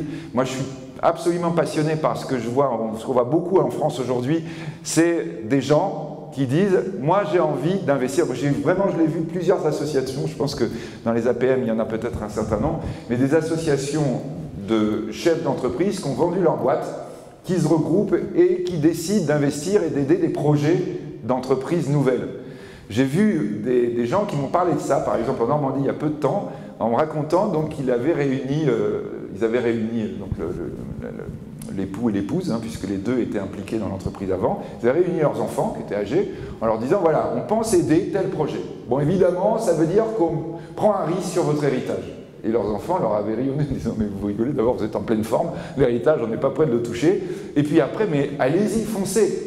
Alors vous voyez évidemment, là quand on dit on prend un risque, c'était peut-être de façon trop pessimiste en disant on met en danger l'héritage, quand même parfois ça marche quand on prend un risque. C'est-à-dire qu'on peut en plus gagner de l'argent, c'est quand même possible. Mais là c'est vraiment un changement de mentalité qu'on doit avoir à l'intérieur de notre épargne, qui était celle de l'épargne du 19e et 20e siècle en France. Toutes ces banques que j'évoquais partout dans les villes, c'est des endroits où vous aviez les gens qui arrivaient et qui disaient « j'ai de l'épargne, je voudrais que tu aides le fils un tel, la fille machin ». Enfin, c'était surtout des garçons à l'époque, je suis désolé, mais la société était plus sexiste à ce moment-là. Donc, il a tel projet d'entreprise, je veux que mon argent que je mets dans ta banque, je veux qu'il soit utilisé à ça. Il y avait cette idée de financement de proximité, cette idée de prise de risque acceptée par tous. Évidemment, changement de mentalité, mais aussi le fait pour la France aujourd'hui de solder l'ancien monde. Aujourd'hui, nous avons, pour reprendre un terme économique légèrement détourné, nous avons une trappe à financement. La trappe à financement, je l'ai évoqué tout à l'heure, c'est le problème de la dette publique. La raison pour laquelle je participe au Conseil des finances publiques, j'ai accepté tout de suite, c'est que je crois qu'aujourd'hui, le problème majeur de l'économie française, c'est que nous avons un espèce de trou noir, vous voyez, le trou noir dans l'interespace qui attire toute la matière autour de lui, qui s'appelle le financement public. Et plus nous sommes en crise, plus nous avons du chômage, plus il augmente, et plus il augmente, plus il aspire le financement. Si aujourd'hui nous avons un certain nombre de questions posées, y compris par nos ministres, et d'interpellations à nos banques, en disant « mais pourquoi vous ne financez pas plus, davantage les entreprises ?» Mais la réponse, elle est claire. Vous l'avez notamment dans la réglementation, par exemple, bancaire, BAL 3, qui est absolument évidente de ce point de vue. Ce que l'on demande au système bancaire européen, c'est financer les États. Ce que l'on veut éviter, avant toute chose, c'est la faillite d'un État. Et donc, les banques françaises, elles sont confrontées, comme les banques européennes, à cette obligation. Parfois même, les banquiers eux-mêmes ne s'en rendent pas compte. Ils ne se rendent pas compte à quel point les normes qui leur sont appliquées les obligent à avoir le maximum de dette publique. Et parfois, on les oblige positivement. C'est-à-dire que quand vous avez de la dette publique, vous n'avez pas besoin de fonds propres, vous n'avez pas besoin de liquidité, et en plus, vous pouvez amener votre dette publique à la Banque Centrale Européenne, on vous redonne de la liquidité gratuite. Vous êtes banquier, vous comprenez que si vous faites ça, vous allez gagner de l'argent facilement. Si vous prêtez à une entreprise, on va vous dire « Ah, il faut mettre des fonds propres au cas où vous allez perdre », vous êtes obligé d'avoir de la liquidité, et ça, c'est refusé par les banques centrales parce que c'est considéré comme risqué. Voilà la réalité aujourd'hui de la finance européenne et de la finance française. Pourquoi ? Eh bien parce que nous avons l'aspirateur à financement qu'est la dette publique. La seule solution pour sortir de cela, c'est que la sphère publique arrête d'aspirer le financement. Alors c'est la seule solution, ou peut-être l'autre solution complémentaire, c'est de créer à côté du système bancaire, de recréer une approche qui ne soit pas régie par l'obligation bancaire, c'est-à-dire des systèmes de fonds. On est de plus en plus dans cette approche-là, en train de dire il va falloir quand même qu'on arrive à isoler une partie du financement. Il ne va plus être disponible pour l'État, peut-être que les taux vont monter pour l'État, mais ce n'est pas très grave. Et peut-être qu'on pourra à ce moment-là utiliser davantage les fonds pour le développement de l'entreprise. En ce qui concerne, peut-être alors donc je me dépêche, donc comme j'ai dit 1h15, j'ai encore un tout petit peu, donc un chouïa. En ce qui concerne les conditions dans lesquelles nous devons envisager la chose, envisager ces révolutions, pour terminer, je dirais deux aspects. Deux aspects et deux éléments, je dirais, un peu à chaque bout du prisme ou à chaque bout de la jumelle, on va dire, vu le plus loin et vu le plus près. Je crois que par rapport à tout ce que nous évoquons, on a parlé de ces créations d'entreprises, de ces créations qui doivent être envisagées. Ça veut dire aussi, évidemment, envisager peut-être différemment le mode de fonctionnement de l'entreprise. Lorsque j'ai évoqué ce que peut apporter le numérique dans une nouvelle organisation sociale, en particulier par exemple l'arrêt du mouvement perpétuel que nous avons tous les jours pour aller dans des entreprises de services alors qu'on pourrait faire le même boulot de chez soi. C'est, je crois aussi, et ça c'est important à avoir à l'esprit, une nouvelle façon de gérer l'humain à l'intérieur des entreprises. On parlait de la jeune génération. La jeune génération n'est pas forcément, contrairement à ce que l'on dit et ce que l'on colporte, une génération justement qui refuse le travail. Simplement, souvent, elle est prête à travailler différemment. Nous, d'ailleurs, enseignants à l'université, on le voit vraiment à quel point, là, il faut faire évoluer les choses. Je crois que vraiment, vous voyez, on doit avoir conscience qu'on commence à avoir 18-19 ans, des gamins qui sont nés avec des outils numériques entre les mains. Je l'évoque dans le livre, il y a des études qui sont faites par les laboratoires médicaux qui démontrent qu'aujourd'hui, le cerveau humain, pour un jeune qui utilise une tablette dès qu'il a 1 an, 2 ans, le cerveau n'évolue pas pareil. C'est-à-dire, il a, à la fin, à 20 ans, il a un cerveau différent de celui que nous avions quand nous avions 20 ans. Là encore, c'est pas grave. On va dire, oui, il y a une sorte de mutation, c'est pas grave. Il a acquis un certain nombre de capacités correspondant aux nouveaux outils. De la même façon que probablement, vous voyez, on n'a pas exactement la même constitution qu'avaient nos ancêtres il y a 300 ans. Hein. Tout ça, on est en évolution, c'est pas grave. Mais ça veut dire quoi aussi? Ça veut dire notamment qu'à l'intérieur de ces entreprises, de ces nouvelles entreprises, il faut penser un mode de fonctionnement différent de ce que l'on connaissait avant. Je vous évoquais tout à l'heure la banque Goldman Sachs à New York, qui a créé son nouveau siège. Donc au lieu de faire un bâtiment très haut, ils sont juste à côté de Ground Zero, hein, de l'ancien World Trade Center. Donc ils ont créé un nouveau siège, non pas en hauteur, mais à plat. Enfin, vous voyez, un long building. Bon, je ne vous explique pas pourquoi. Et donc, dans ce nouveau siège, ils ont pensé un mode de fonctionnement différent. Pourquoi? Parce que le problème de Goldman Sachs, c'est qu'ils ont de plus en plus de mal à récupérer les meilleurs des grandes universités américaines. Pas simplement des ingénieurs, à tous les niveaux. Pourquoi? Parce que les meilleurs, maintenant, ils vont chez Google, ils vont chez Facebook, etc. Et ils y vont non seulement parce que là-bas, on gagne beaucoup lorsque l'on a de l'intéressement par action, ça, évidemment, ça joue, mais aussi parce que le mode de management y est différent. Vous voyez, quand je vous disais Zuckerberg, 30 ans, un des plus grands patrons du monde, quand on lui avait demandé comment il trouvait l'Élysée, il avait dit moyennement cool. Vous voyez, c'est vraiment son idée, quoi. On est dans une vie cool, mais qui ne signifie pas pour autant qu'on ne bosse pas. Et donc, Goldman Sachs a dû penser à un mode de fonctionnement différent. Et donc, dans l'immeuble de Goldman Sachs, au 5e étage, parce qu'évidemment, ça ne peut pas être au rez-de-chaussée pour des raisons de sécurité, ils ont fait une espèce d'immense coursive, gigantesque, beaucoup plus haute, 2 fois plus haute comme ici, dans laquelle vous avez une sorte de centre participatif dans une banque. Hein, c'est-à-dire, il y a plein de restaurants, il y a des endroits où on peut s'isoler, il y a des endroits où on se retrouve, etc.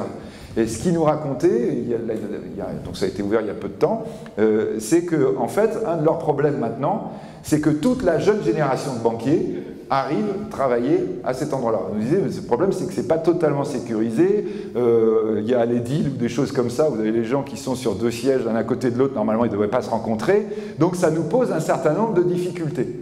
Mais il disait, là, on a la manière de travailler de la nouvelle génération. Et il nous disait, ce que l'on voit, ce qu'on a été obligé de faire, c'est rallonger les périodes d'ouverture de la banque. Parce que les gens, quand ils sont bien, du coup, ils travaillent là jusqu'à 1h du matin, 2h du matin, 3h du matin, ça ne les dérange pas. Ils vont à droite, à gauche, ils vont dans le café, ils reviennent, etc. Et on va dire, ils s'épanouissent complètement dans le boulot avec une nouvelle façon de travailler, évidemment, avec des façons utilisant, par exemple, ces nouveaux outils numériques. Donc je crois que quand on est en train d'évoquer, vous voyez, cette nouvelle façon d'envisager le monde de l'entreprise, il faut l'envisager pour aussi les humains, pour les personnes, et avoir conscience que les jeunes ne vivront pas comme nous, et ils ne veulent pas de toute façon vivre comme nous. Et que donc l'entreprise doit relever ce défi-là, notamment lorsqu'elle est en train d'essayer d'incorporer ces nouvelles forces vives. Donc ça, c'était au niveau de l'individu. Mais pour terminer, je voudrais aussi parler le niveau le plus élevé. C'est de dire tout ça, tout ce qu'on évoque, c'est d'abord une extraordinaire collaboration mondiale de la science. Je crois qu'on doit avoir conscience que ce que je évoque là, les révolutions numériques, c'est d'abord le résultat de la mondialisation. Si parfois on n'est pas convaincu par la mondialisation, regardez la science. La science nous démontre aujourd'hui que lorsque vous faites fonctionner tous les cerveaux ensemble, ça marche beaucoup mieux que si vous les faites fonctionner tout seul, ou voire même à l'échelle d'un pays. La capacité humaine se nourrit complètement de cette mondialisation, de ce mode de fonctionnement global. Quand nous évoquons ce nouveau monde, ça suppose que le fonctionnement global il continue. Ce qui est d'ailleurs, entre parenthèses, quelque chose de sous-jacent dans les réseaux que nous évoquions tout à l'heure. Nous sommes dans un fonctionnement mondial, nous sommes dans un fonctionnement communautaire au niveau de l'humanité. Ce que l'on peut espérer, évidemment, c'est que ça continue, c'est pas complètement certain. Vous avez peut-être vu, j'avais écrit il y a 4 ans un livre qui s'appelait « Le monde s'invente en guerre », et je ne suis pas sûr que le titre ne soit pas complètement encore justifié aujourd'hui, enfin passons. Donc on peut espérer que ça va continuer, mais si ça continue, on doit bien avoir conscience d'une chose, c'est que ça ne sera pas, et ça n'est pas, un monde, pourrait-on dire, vous voyez, naïf ou extraordinaire, un monde de bisounours. C'est un monde dans lequel nous sommes aujourd'hui au moment d'un redécoupage des puissances, où à la table, nous avons des énormes géants. Des géants d'ailleurs en termes démographiques, pour reprendre l'unité que je reprenais tout à l'heure. Dans le livre, je l'évoque à la fin en disant ce que nous voyons de plus en plus, notamment au niveau des regroupements internationaux, c'est que nous avons aujourd'hui des géants avec une unité de base, c'est 500 millions d'habitants. 500 millions d'habitants. La Chine, c'est 2,5 unités de base. L'Inde, c'est bientôt 3. Le Brésil a un problème, parce qu'il n'est pas à l'unité, il est trop petit. 600 millions d'habitants, c'est toute l'Amérique latine. Et donc le Brésil aujourd'hui réfléchit à son unification avec l'Amérique latine pour parler à la table internationale sur toutes ces grandes révolutions. La Russie a un énorme problème, 140 millions d'habitants, c'est pas assez. Elle est en train de regarder comment éventuellement elle s'étend, vous avez noté, donc ils ont envisagé quelques solutions à l'ancienne, on va dire, mais enfin ça marche a priori, ou éventuellement des alliances. On est avec cette recherche de la taille critique. Les États-Unis s'allient aujourd'hui avec le Canada et le Mexique. Le Mexique est devenu un nouvel État américain. Eh bien, le total, ça fait 600 millions d'habitants. Nous sommes bien avec la taille critique. Et donc, si je dois terminer, bien entendu, c'est par rapport à l'actualité, peut-être, et par rapport à ce qui se passe aujourd'hui autour de nous. La taille critique, dans notre continent, c'est 600 millions d'habitants. Eh bien, c'est exactement la taille de l'Union européenne. Donc la vraie question, quand on est en train de parler des révolutions, quand on est en train de parler du monde de demain, c'est savoir, est-ce qu'on va être des joueurs du monde? Est-ce qu'on va être assis à la table? Est-ce qu'on va être des leaders à l'intérieur de ce monde? Il n'y a aucune raison qu'on ne le soit pas, on a toutes les qualités pour l'être. Ou est-ce que, encore une fois, on risque de rater le train? Je vous remercie.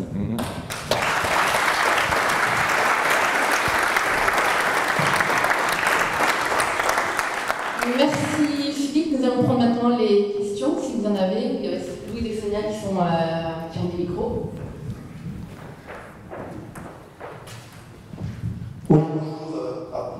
Bonjour Olivier Busser, je m'occupe d'une école qui s'appelle IGS et qui forme aux ressources humaines. Je m'occupe aussi d'une fondation pour revaloriser l'image des sciences auprès des jeunes. Mais ma question ne va pas être là, ma question c'est plus directement, vous nous avez dit quand même qu'aujourd'hui la grande tentation des États si j'ai bien compris, c'était l'épargne qui dort.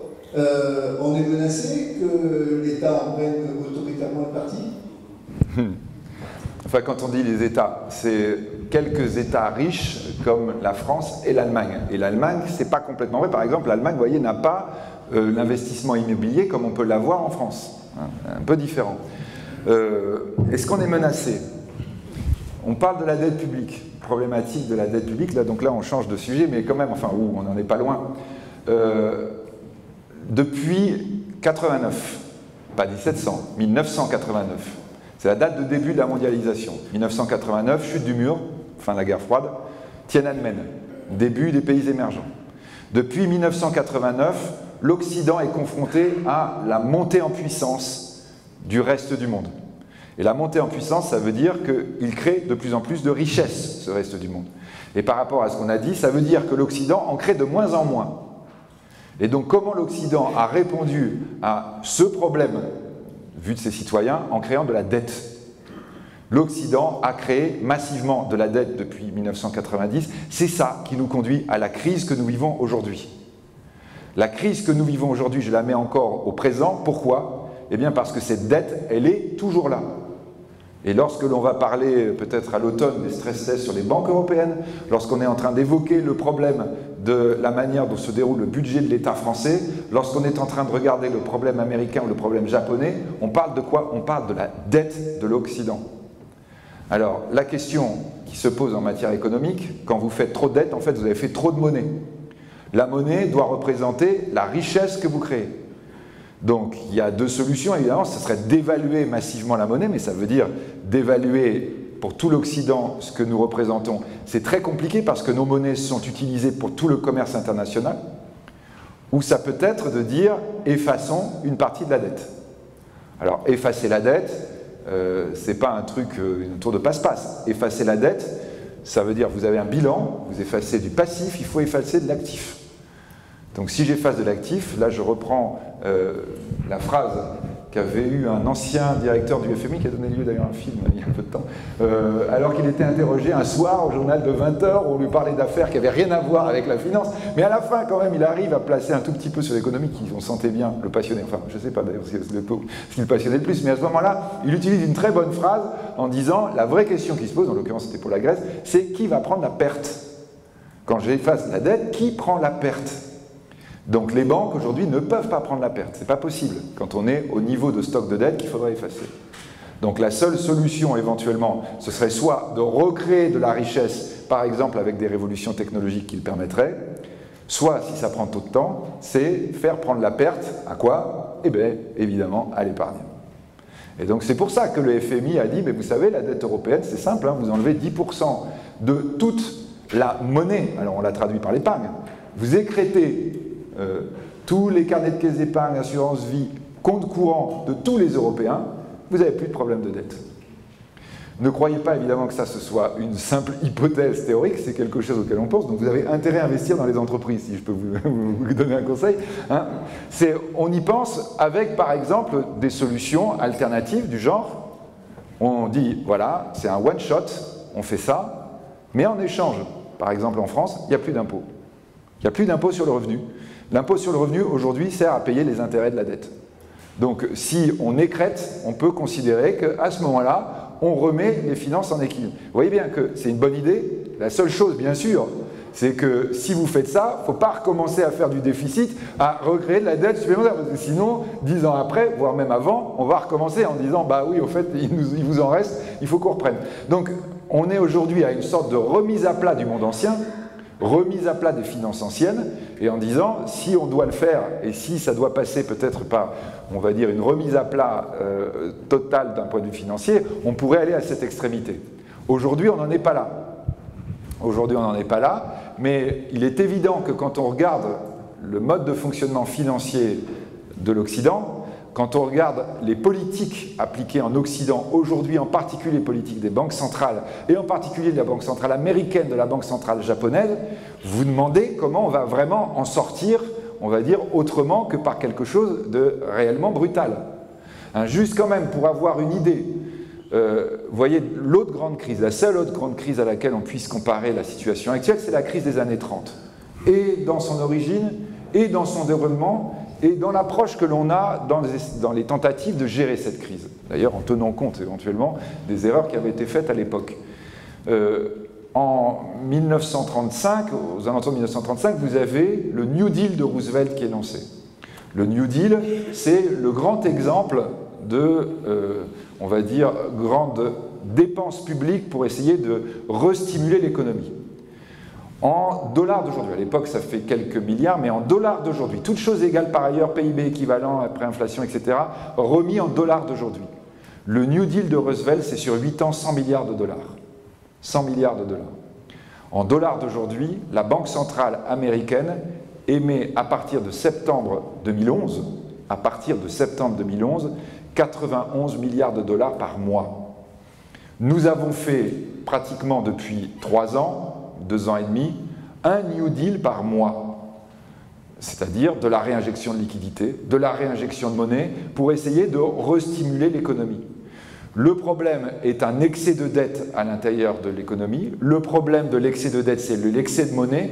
Par quoi nous traitons le problème? Par rajouter de la monnaie sans cesse, sans cesse et sans cesse.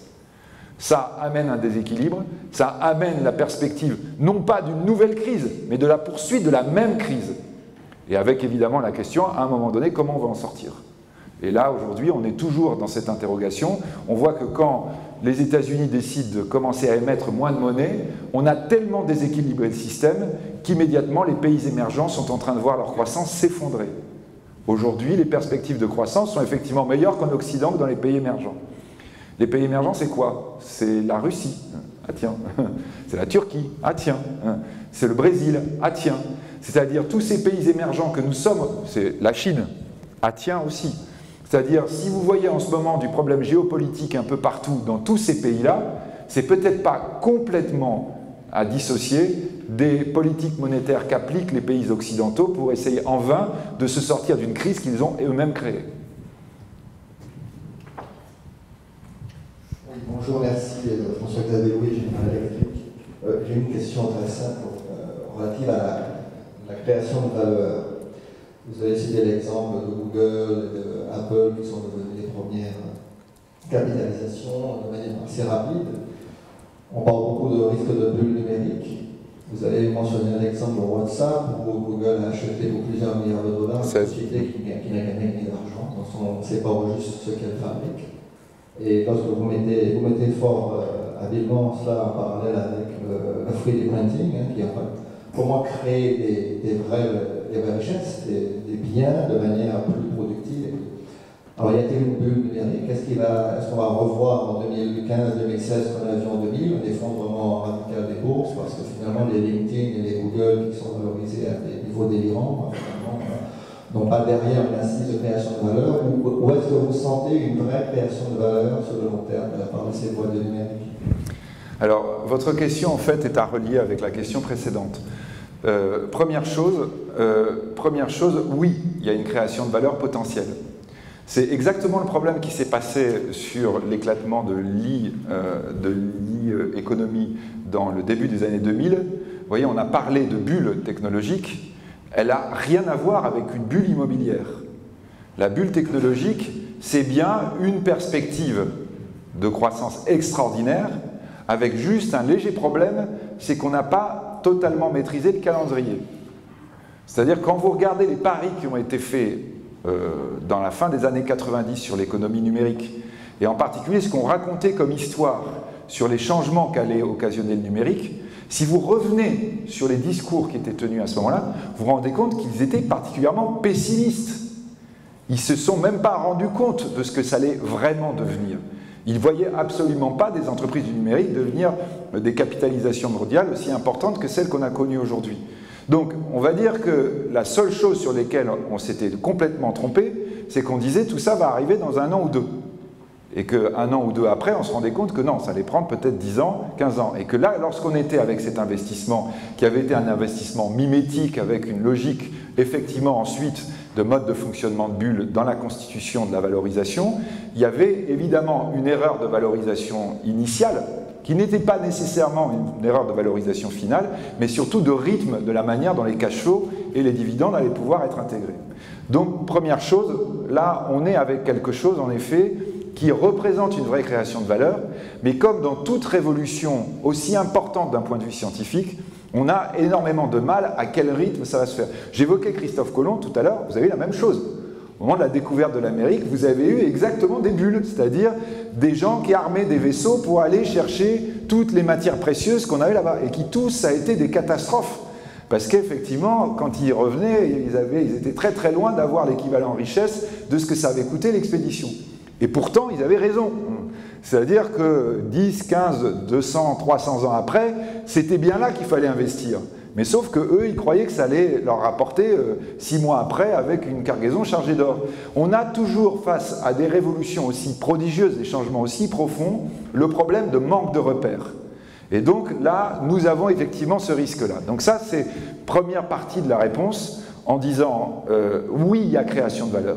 Oui, on est bien dans la définition d'un nouveau monde, de quelque chose qui est extraordinaire, qui de toute façon est incontournable. Donc, il n'y a aucun doute, c'est là que la valeur de demain se trouve. Il n'y a aucun doute. Mais 3, on a un vrai problème par rapport à la valorisation avec nos outils traditionnels, ou simplement, on va dire, les lunettes que nous avons aujourd'hui pour regarder cette réalité.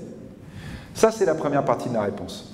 La deuxième partie, elle nous ramène à la question précédente, comme je vous le disais tout à l'heure, c'est-à-dire un monde occidental aujourd'hui avec une création de monnaie aberrante.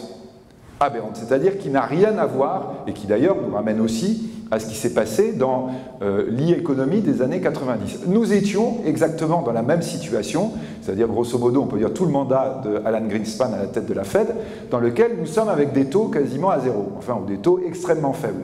La liquidité est très facile à trouver, le risque n'est pas rémunéré. Le risque n'est pas rémunéré, c'est ça que ça veut dire quand on a des taux d'intérêt très faibles.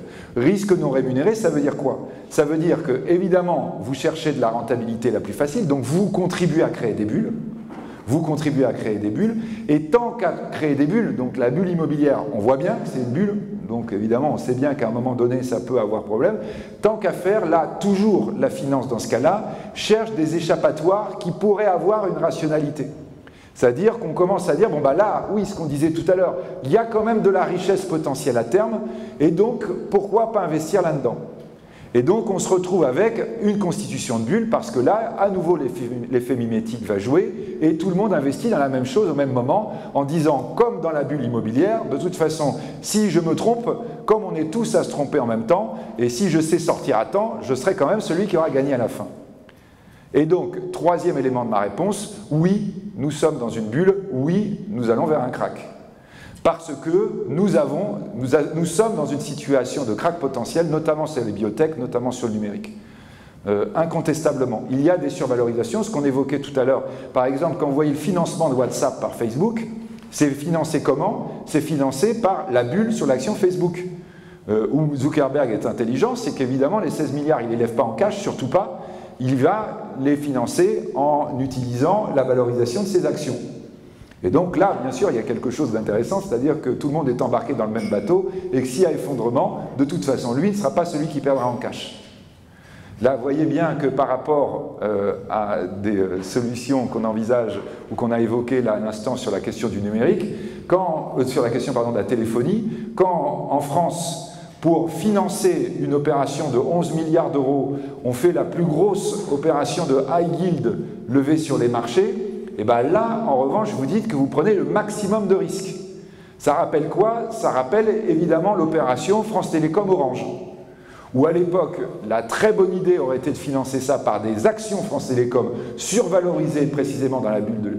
Et où, pour des raisons d'ailleurs juridiques françaises, où on ne pouvait pas modifier le capital puisqu'on était dans le nini à ce moment-là, eh bien l'acquisition est valorisée et financée par de la dette. Quand vous avez de la dette d'un côté, que vous allez avoir un effondrement de votre valeur de l'autre côté, évidemment, vous allez avoir des pertes à inscrire dans vos fonds propres. Et ça fait très très mal quand ça se produit. Donc, vous voyez, la réponse, à mon avis, elle est claire, elle est de dire aujourd'hui, on est dans une économie de bulle parce que nous la voulons.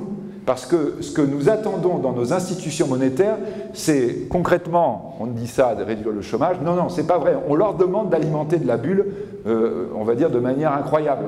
Donc elles alimentent la bulle puisque les politiques le leur demandent.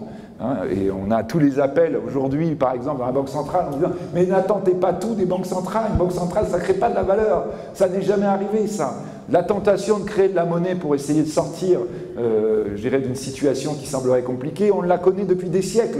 Et à chaque fois, ça se termine mal.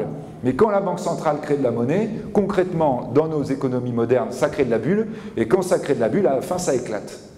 Donc voilà, vous voyez ma triple réponse, c'est-à-dire il y a bien création de valeur, on voit comment ça crée la bulle, et 3, ça amène nécessairement à un crack à la fin. Forcément, il y a un ajustement. Et l'ajustement, évidemment, il va provenir... Vous voyez, quand nous allons avoir la remontée des taux, la remontée des taux, elle nous met sous la menace aujourd'hui d'un double crack. D'abord, le crack obligataire. On a émis tellement d'obligations à bas taux d'intérêt que, évidemment, toutes les entreprises et tous les fonds qui sont gavés de ces taux, de ces obligations à bas taux, le jour où vous augmentez les taux, ils ont une énorme décote. Alors vous me direz, bon, s'ils sont entièrement financés par fonds propres, ça va. Mais s'ils sont financés par de la liquidité, par du court terme, et qu'ils doivent retrouver du financement sur les marchés, et qu'ils annoncent brutalement une perte monumentale sur leurs investissements, évidemment qu'ils s'effondrent. Donc ça, on a ce risque-là, qui est un risque évident, avec des taux d'intérêt anormalement bas. Mais de l'autre côté, les taux d'intérêt anormalement bas, ils conduisent à quoi? Si vous, en plus, vous rajoutez de la liquidité, ils conduisent à faire monter les indices beaucoup trop haut. Donc, quand vous augmentez les taux d'intérêt mécaniquement en finance, vous faites baisser le marché des actions.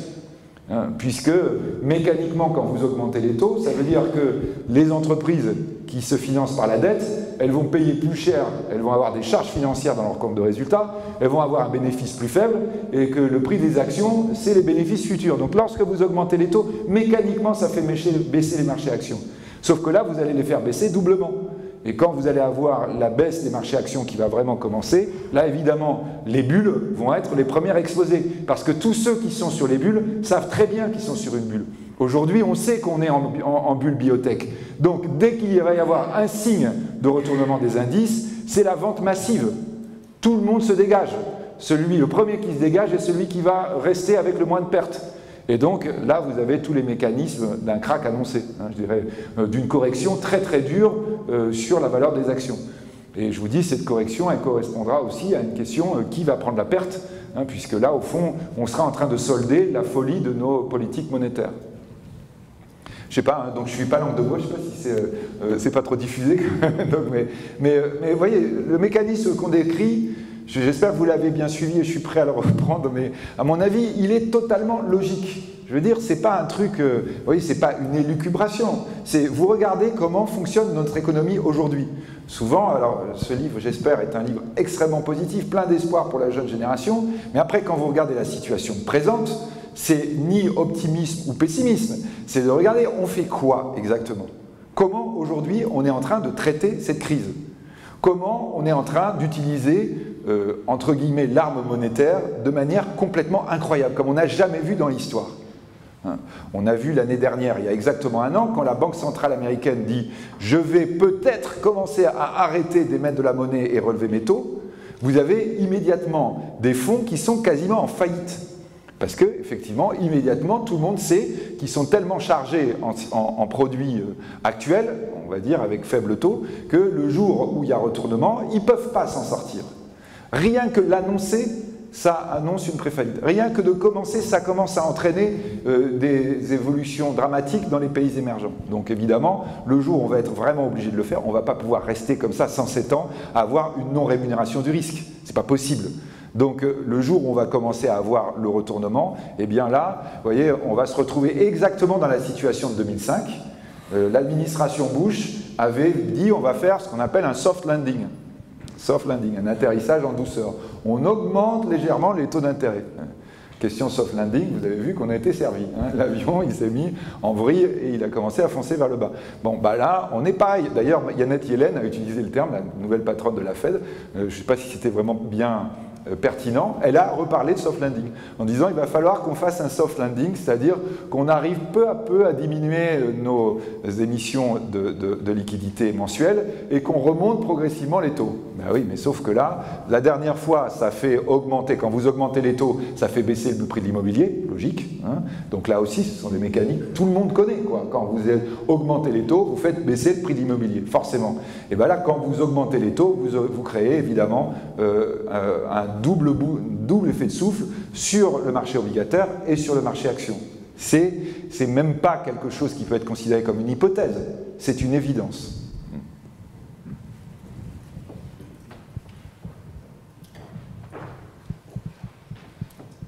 Oui, bonjour. Je reviens quand même sur votre commentaire sur la politique monétaire. Je pense que ça aurait pu fonctionner s'il y avait eu, à un moment ou à un autre, une orientation vers l'entrepreneuriat. Aujourd'hui, et c'est un point que vous avez abordé, c'est que finalement, en France notamment, l'entrepreneuriat n'est pas encouragé. Il y a la pénalisation du chef d'entreprise, il y a le fait que tout simplement, le bénéfice est surtaxé. Et finalement, on bloque l'entrepreneuriat et donc toute possibilité de reprise grâce à cette politique monétaire. Mais ça aurait pu fonctionner. Alors non, vraiment, j'insiste bien, hein, la politique monétaire qui fonctionne, et même, vous voyez, quand on regarde l'approche keynésienne, hein, c'est-à-dire ce qui amène beaucoup de guillemets, parce qu'en France, tout le monde dit qu'on est keynésien. En réalité, Keynes, quand vous regardez ce qu'il a écrit vraiment, il n'a jamais préconisé, par exemple, de l'émission de monnaie par les banques centrales. Jamais. Hein, jamais. L'idée fondamentale, c'est renouer avec la cohérence, création de richesse, création monétaire. Et donc, création monétaire, c'est, si vous voulez, le stock de dettes que vous avez. Aujourd'hui, quand vous sortez d'une période où vous avez créé autant de dettes, vous n'avez pas de solution, même en réutilisant la dette complémentaire que vous voudriez créer, en la réutilisant, en la redirigeant vers l'entreprise. La seule vraie solution, c'est véritablement taper dans votre stock monétaire déjà existant. C'est-à-dire tout l'argent que vous avez bloqué dans de la dette publique par les carnets de caisse d'épargne, par les assurances-vie, c'est ça qu'il faut renvoyer vers l'entreprise. Vous voyez, c'est pas en créer davantage pour encore déséquilibrer les systèmes. On doit, alors là, quand on revient à l'exemple français, hein, il faut être clair quand même. La France, l'année prochaine, est désormais le champion toute catégorie, devant le Danemark, de dépenses publiques par rapport à son PIB. L'année prochaine, nous prenons la première place. Nous sommes à plus de 57%, on va réduire légèrement, mais par rapport à la réduction du Danemark, nous sommes les champions du monde. Les champions du monde de dépenses publiques. Pourquoi? Eh bien parce qu'évidemment, notre dépense publique a augmenté de manière très forte au fur et à mesure que la crise augmentait. Qu'on utilisait notre amortisseur traditionnel, notamment par rapport au chômage, mais notamment aussi par rapport au carnet de commandes des entreprises. Nous avons mis l'économie française sous perfusion publique. Y compris ici, je suis persuadé que d'une façon ou d'une autre, vous vivez de la dépense publique. Et donc là, l'énorme mutation, on voit bien, vous voyez, j'ai des collègues qui n'arrêtent pas de dire, en France, le problème, c'est un problème de demande. Et là, on les regarde en disant, mais vous plaisantez. La demande mondiale n'a jamais été autant en augmentation. Ah oui, non, mais je parle que de la demande française. Eh bien oui, mon coco, c'est là le problème. C'est-à-dire que la seule solution pour que les entreprises, pour que l'économie française s'en sorte, c'est qu'elle arrive à redevenir compétitive à l'exportation. Vous voyez, tant que nous ne sommes pas compétitifs à l'exportation, ça veut dire que nous avons un problème insoluble. Si notre problème de non-compétitivité il provient des problèmes de charge, hein, tout ce qu'on évoque en ce moment, et que donc évidemment ça veut dire que les entreprises sont obligées de supporter la part correspondant à la dépense publique à l'intérieur de leur mode de fonctionnement, vous ne vous en sortez jamais. Parce que plus ça va, plus vous leur faites supporter ça, moins elles sont compétitives, moins elles embauchent, plus vous avez de chômage, plus vous avez de destruction d'emplois, etc. Plus l'État doit dépenser davantage, et là vous êtes dans le cercle vicieux dans lequel nous sommes. Attention, on doit bien avoir conscience, bon, ouais, là c'est presque off, hein, mais enfin, on doit bien avoir conscience que je vous disais ça. On a le problème de la dépense publique, mais on a un deuxième problème qui est en train d'arriver, qui est la suite du premier. C'est que nos communes françaises, contrairement à tout ce que l'on peut dire, sont aujourd'hui les plus endettées d'Europe. Et que donc, en réalité, quand vous regardez l'année dernière, par exemple, les communes françaises, les collectivités locales ont embauché des fonctionnaires sans cesse. Pourquoi? Alors, mais ils sont fous. Mais non, ah, oui, il y a le chômage, comment on fait pour gérer ça? Eh bien, on ne trouve pas d'autre solution que d'augmenter encore le piège dans lequel nous sommes. Et donc, vous voyez, non, la solution d'émettre de la monnaie supplémentaire n'est pas bonne, étant donné le stock que nous avons. Vous voyez, le fait de dire, ce que je reviens dans le livre, je dis, on a ce contre quoi il faut lutter aujourd'hui, c'est la mentalité conservatrice, je veux que rien ne change, voire même pire, la mentalité réactionnaire, je voudrais qu'on revienne comme avant. Parce que de toute façon, les deux sont illusoires et les deux sont délétères. Je veux que rien ne change, je voudrais qu'on mette de l'argent en plus pour qu'on garde notre dépense publique, mais que les entreprises recommencent à produire. Mais non, ça n'est pas possible. Ça n'est pas possible, c'est gravissime, on va dire, pour le système international et le système dans lequel nous sommes, parce que la France a un poids, et l'Europe a un poids trop lourd pour s'amuser à faire des expériences comme les Américains. Et d'autre part, dans le cas français, c'est quelque chose qui est de toute façon aberrant. Nous devons absolument corriger. Enfin, on doit avoir conscience. Vous voyez, nous avons 57% de dépenses publiques, les Allemands en ont 44%.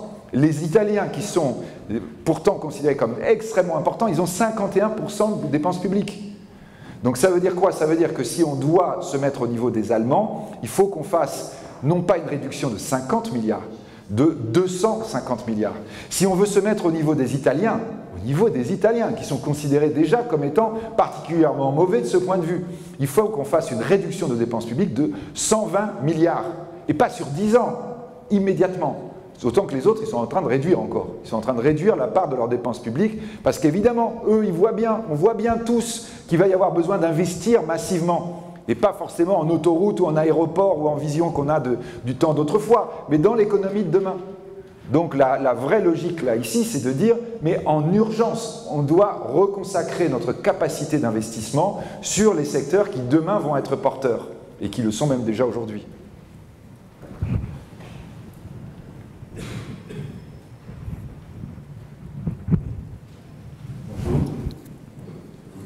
Il y a l'urgence.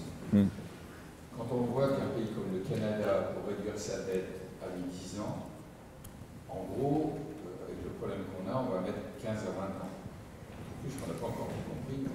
D'autant plus qu'on n'a pas commencé. Vous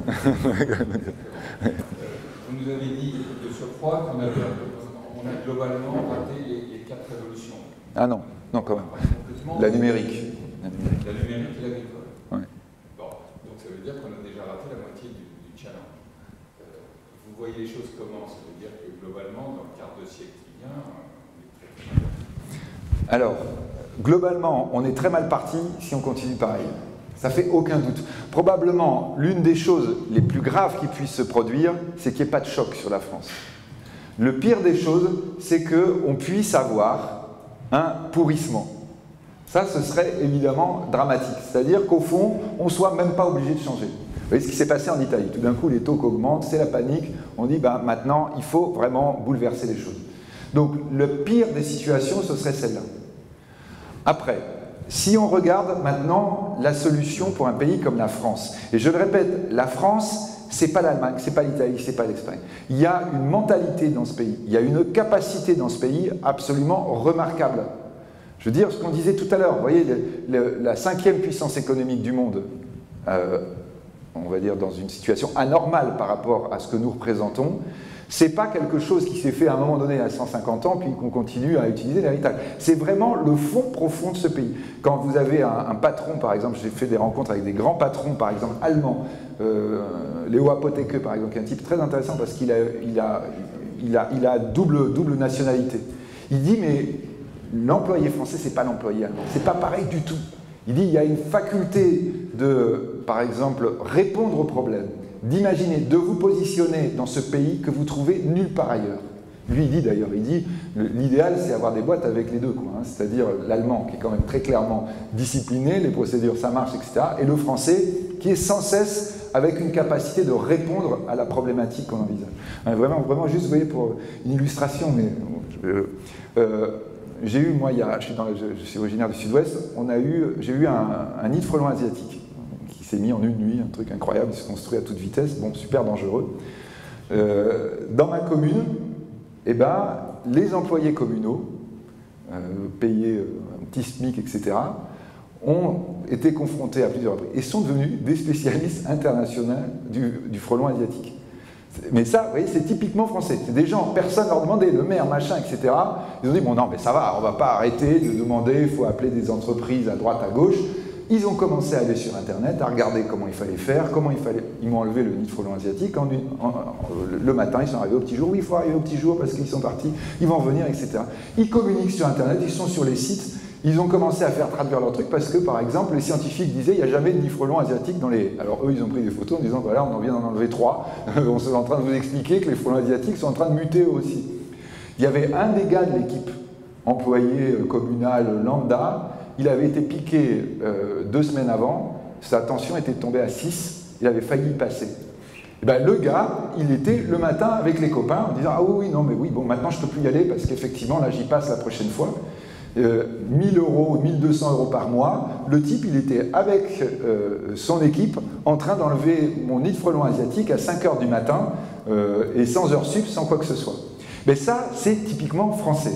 C'est-à-dire que vous avez cette capacité extraordinaire de ce pays, tout d'un coup, de prendre des initiatives, de dire « et si je faisais ça ?» Ce qu'on a vu par exemple d'ailleurs avec l'initiative de l'auto-entrepreneur, hein, qui a pris, alors on a dit « oui, oui », le truc incroyable, c'est que dans n'importe quel pays du monde, ça n'aurait jamais pris comme ça, jamais. Alors, donc ça veut dire quoi? Ça veut dire que nous avons une société française, pour de multiples raisons, sur lesquelles peut-être on ne va pas s'arrêter, qui est aujourd'hui bloquée. Elle est bloquée, on pourrait même dire qu'elle est coincée. L'idée, c'est quoi? C'est de dire on doit faire sauter les freins, on doit faire sauter les blocages. Et on ne doit pas le faire en disant on va le faire en 15 ans, on doit le faire en ultra rapide. C'est-à-dire, c'est le rapport de Gallois au début du quinquennat, il faut un choc. Il faut un choc. Et le choc, on sait très bien, non pas, il faut qu'il soit dans 4 directions. 1, vous faites sauter le droit du travail français. Mais tout le monde le sait. Tout le monde le dit, le code du travail français est une aberration totale. Tous les pays occidentaux ont une législation du travail qui fait à peu près 5 fois moins de volume.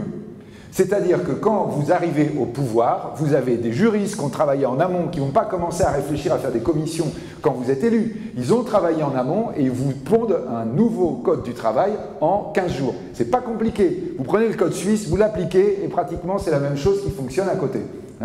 Deuxième chose, vous faites sauter la fiscalité française. Et là, pareil, on n'est pas en train de dire quelle niche fiscale on va garder, comment on va envisager plusieurs taux de TVA. Vous arrivez avec tout préparé, c'est-à-dire mon nouveau code fiscal, il est prêt, il est rationnel, il est ce que tout le monde dit à droite comme à gauche, tout inspecteur des finances va vous dire aujourd'hui, notre fiscalité est démentielle. Et qu'est-ce qu'on change? Rien. Ou quand on va commencer à faire un changement, on va faire un demi-changement et on se rend compte après qu'en réalité, il a amené plus de perversité on doit mettre à bas la fiscalité française et la reconstruire immédiatement. Troisième élément, ce qu'on a dit tout à l'heure, c'est une réduction immédiate des dépenses publiques.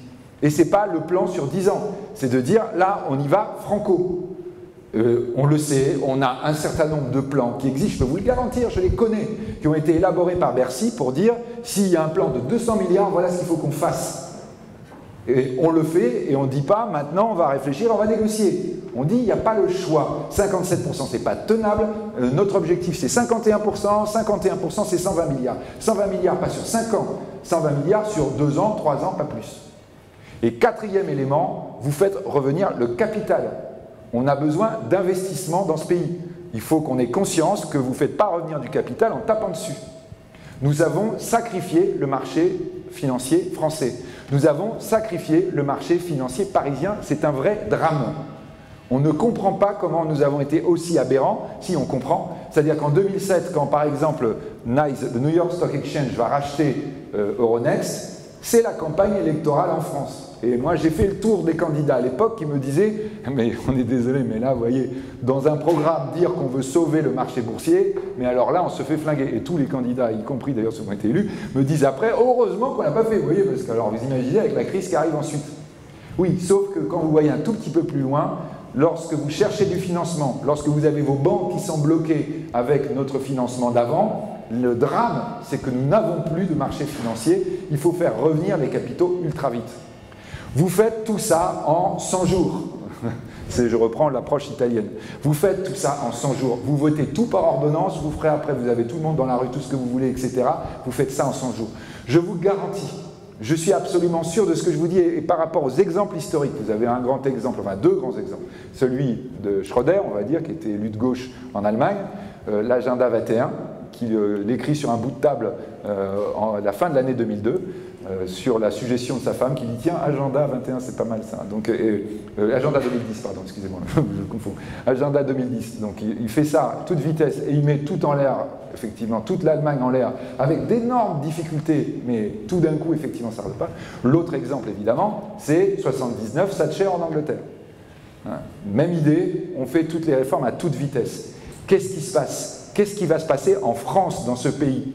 Mais avant 6 mois, c'est pas 15 ans, avant 6 mois, tout redémarre. Tout redémarre parce que les capitaux, les personnes, les Français n'attendent qu'une chose, c'est revenir ici. Quand je vois les gamins à Brooklyn, etc., qui montent leur boîte, ou à Québec, la seule chose qu'ils vous disent, au bout des tours de la conversation qu'on a, en disant « ouais, non, la seule truc, c'est que c'est dur de vivre là ». Hein, c'est-à-dire qu'évidemment, on a une espèce de pays de cocagne. On a le pays le plus prodigieux qu'on puisse trouver sur la Terre. C'est pas étonnant hein, qu'on soit le leader du point de vue du tourisme. C'est un pays absolument incroyable, où il fait bon vivre, où tout le monde rêve de venir. Vous avez eu pendant pratiquement 1 an et demi l'année dernière avec l'Institut de haute finance, je le rencontrais pratiquement tous les 3 semaines, un des plus grands princes d'Arabie Saoudite. Il est arrivé avec les milliards au bout des doigts. Bon, c'est un peu compliqué, les Saoudiens, les Qataris, je ne vous raconte pas. Mais enfin, il était dans les grands hôtels de Paris, y compris ceux juste à côté d'ici. Il en faisait, chaque séjour, il en faisait un nouveau pour voir un peu. Et bon, donc, bon, chacun, moi, je fais des mercures. Bon, voilà. Bon, il faisait les grands hôtels les uns après les autres. Il était là en disant « Je peux investir 2 milliards par an dans l'économie française. Où je le mets ?» Et donc, on était là, donc on a été plusieurs contactés pour le présenter, pour lui... Eh bien, il est à Londres. Il est à Londres. Il est à Londres parce qu'effectivement, il a dit « ce pays, c'est pas possible ». Simplement, le jour où vous lui envoyez le signal que la France est de retour, que maintenant, on va renouer avec notre ADN. Mais le lendemain, vous avez les capitaux du monde entier qui concentrent vers chez nous, qui réarrivent en disant « mais ce pays, on ne veut qu'une chose, c'est mettre nos investissements ici ». Je veux dire, vous voyez, quand on est en train de regarder, quand on est en train de dire aux jeunes, les jeunes qui se barrent aujourd'hui, c'est vrai que les jeunes diplômés, c'est une catastrophe, ils s'en vont, oui. Effectivement, ça vous ne le voyez pas quand vous faites des contrôles fiscaux et des choses comme ça, parce qu'ils ne gagnent rien encore. Effectivement, vous leur dites « ah ben oui, non, mais ils sont partis pour un long train, ils vont peut-être revenir ». Oui, d'accord, peut-être revenir, mais en attendant, ils ne sont pas là. Donc, le jour où vous envoyez le message, non seulement nos jeunes y reviennent, mais les jeunes du monde entier ils vont venir en France. Tous les gamins d'Europe, ils rêvent qu'une chose, c'est de venir faire leurs études à Paris. Et quand ils arrivent, d'ailleurs, ils sont déçus. En disant, par rapport à ce que j'évoquais tout à l'heure, on ne voyait pas la France tout à fait comme ça. Mais tout le monde rêve de la France. Donc le jour où on se décide vraiment à y aller, le jour où on décide vraiment que maintenant, ça suffit et qu'il faut basculer, ce jour-là, je vous garantis qu'il ne faudra pas 15 ans pour que la situation change. Mais vraiment, l'année suffira. L'année suffira pour que l'impulsion commence. Je ne vous dis pas évidemment que les 120 milliards seront faits immédiatement, mais vous lancez le truc, mais ça y est, c'est le retour. Vous avez l'élément de redémarrage qui se reproduira, mais j'en suis moi personnellement absolument convaincu. Donc c'est une révolution. Oui, mais la révolution politique, ça donnerait l'impression qu'il faut attendre quelqu'un. Vous voyez, là, c'est très français. Hein, c'est-à-dire, alors, à Versailles, il fait quoi, là on a un gars, quand même, qui a été mis en place par Dieu, quoi. Bon, il va bien falloir, à un moment donné, qu'il décide de changer les choses. Hein. Bon, à un moment donné, à Versailles, on a compris que le gars mis en place par Dieu, il était comme vous et moi. Et tout d'un coup, les citoyens ont dit, maintenant, il faut que ça change vraiment. Donc, notre vrai problème, je dirais, dans la révolution que j'évoquais tout à l'heure, c'est une révolution du terrain. Les nouvelles entreprises, ce n'est pas les grands groupes, c'est des petites boîtes qui croissent à toute vitesse. Pour ça, Social Network, le film est super bien. Vous voyez, c'est des gamins d'Harvard qui font Facebook. Steve Jobs, c'est 3 ingénieurs dans un garage. On a des ingénieurs, on a des garages. Pourquoi on n'arrive pas à faire ça en France? Sur l'évolution du système français, ça doit venir du terrain. Vous allez voir vos élus, vous les secouez comme des pruniers en disant « j'en ai marre que tu votes des lois à la con. J'en ai marre que tu n'appliques pas un programme qui soit un programme qui se tienne. » Et si tout le monde commence à faire ça, les élus vont dire « ah, peut-être il commence à y avoir un vrai signal dans le pays. » Le signal dans le pays en ce moment, élection après élection, c'est que plus vous êtes conservateur, moins vous bougez, plus vous êtes élu. Et même, à la limite, si vous voyez ce que je veux dire, plus vous êtes réactionnaire, plus vous êtes élu. Alors évidemment, là, on sent la population qui est plus que rétive.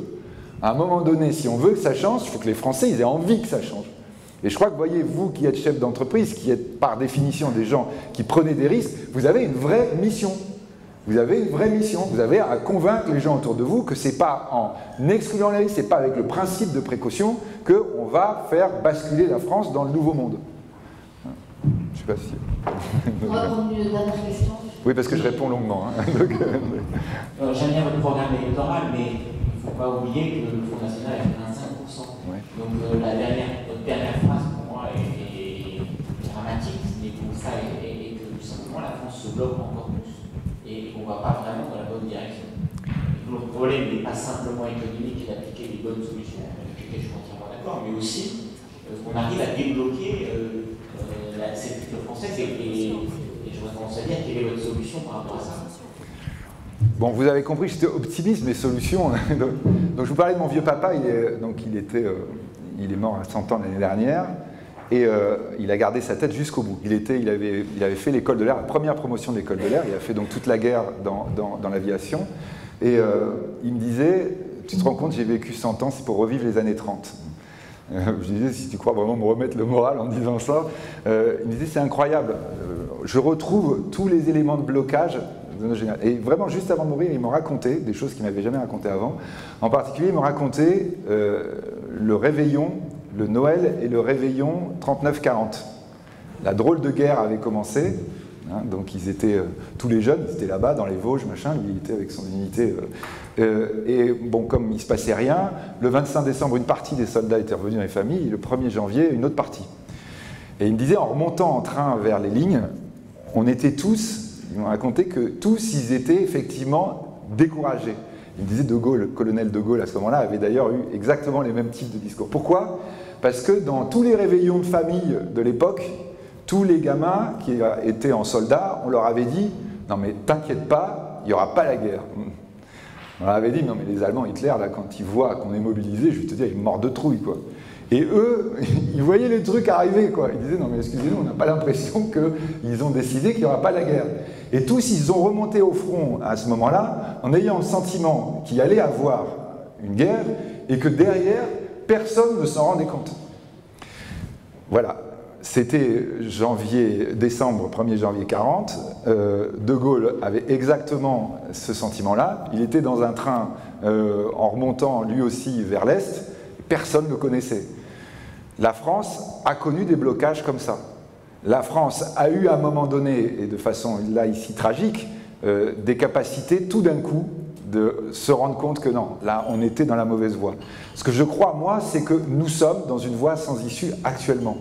Que plus ça va, plus le blocage devient évident.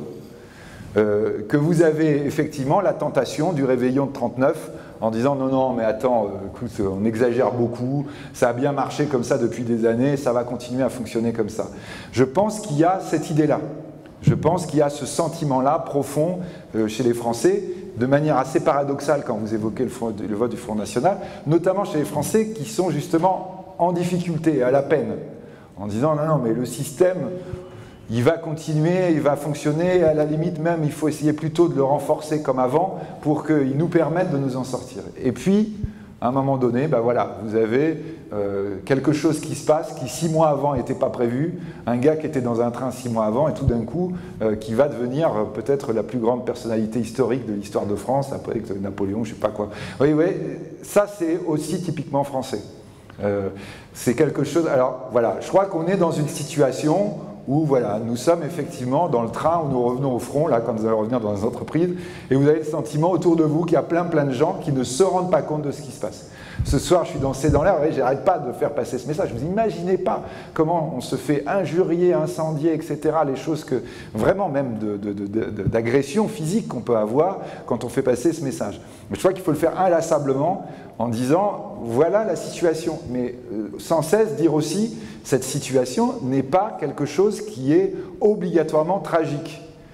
À un moment donné, il faut qu'il y ait un déclic.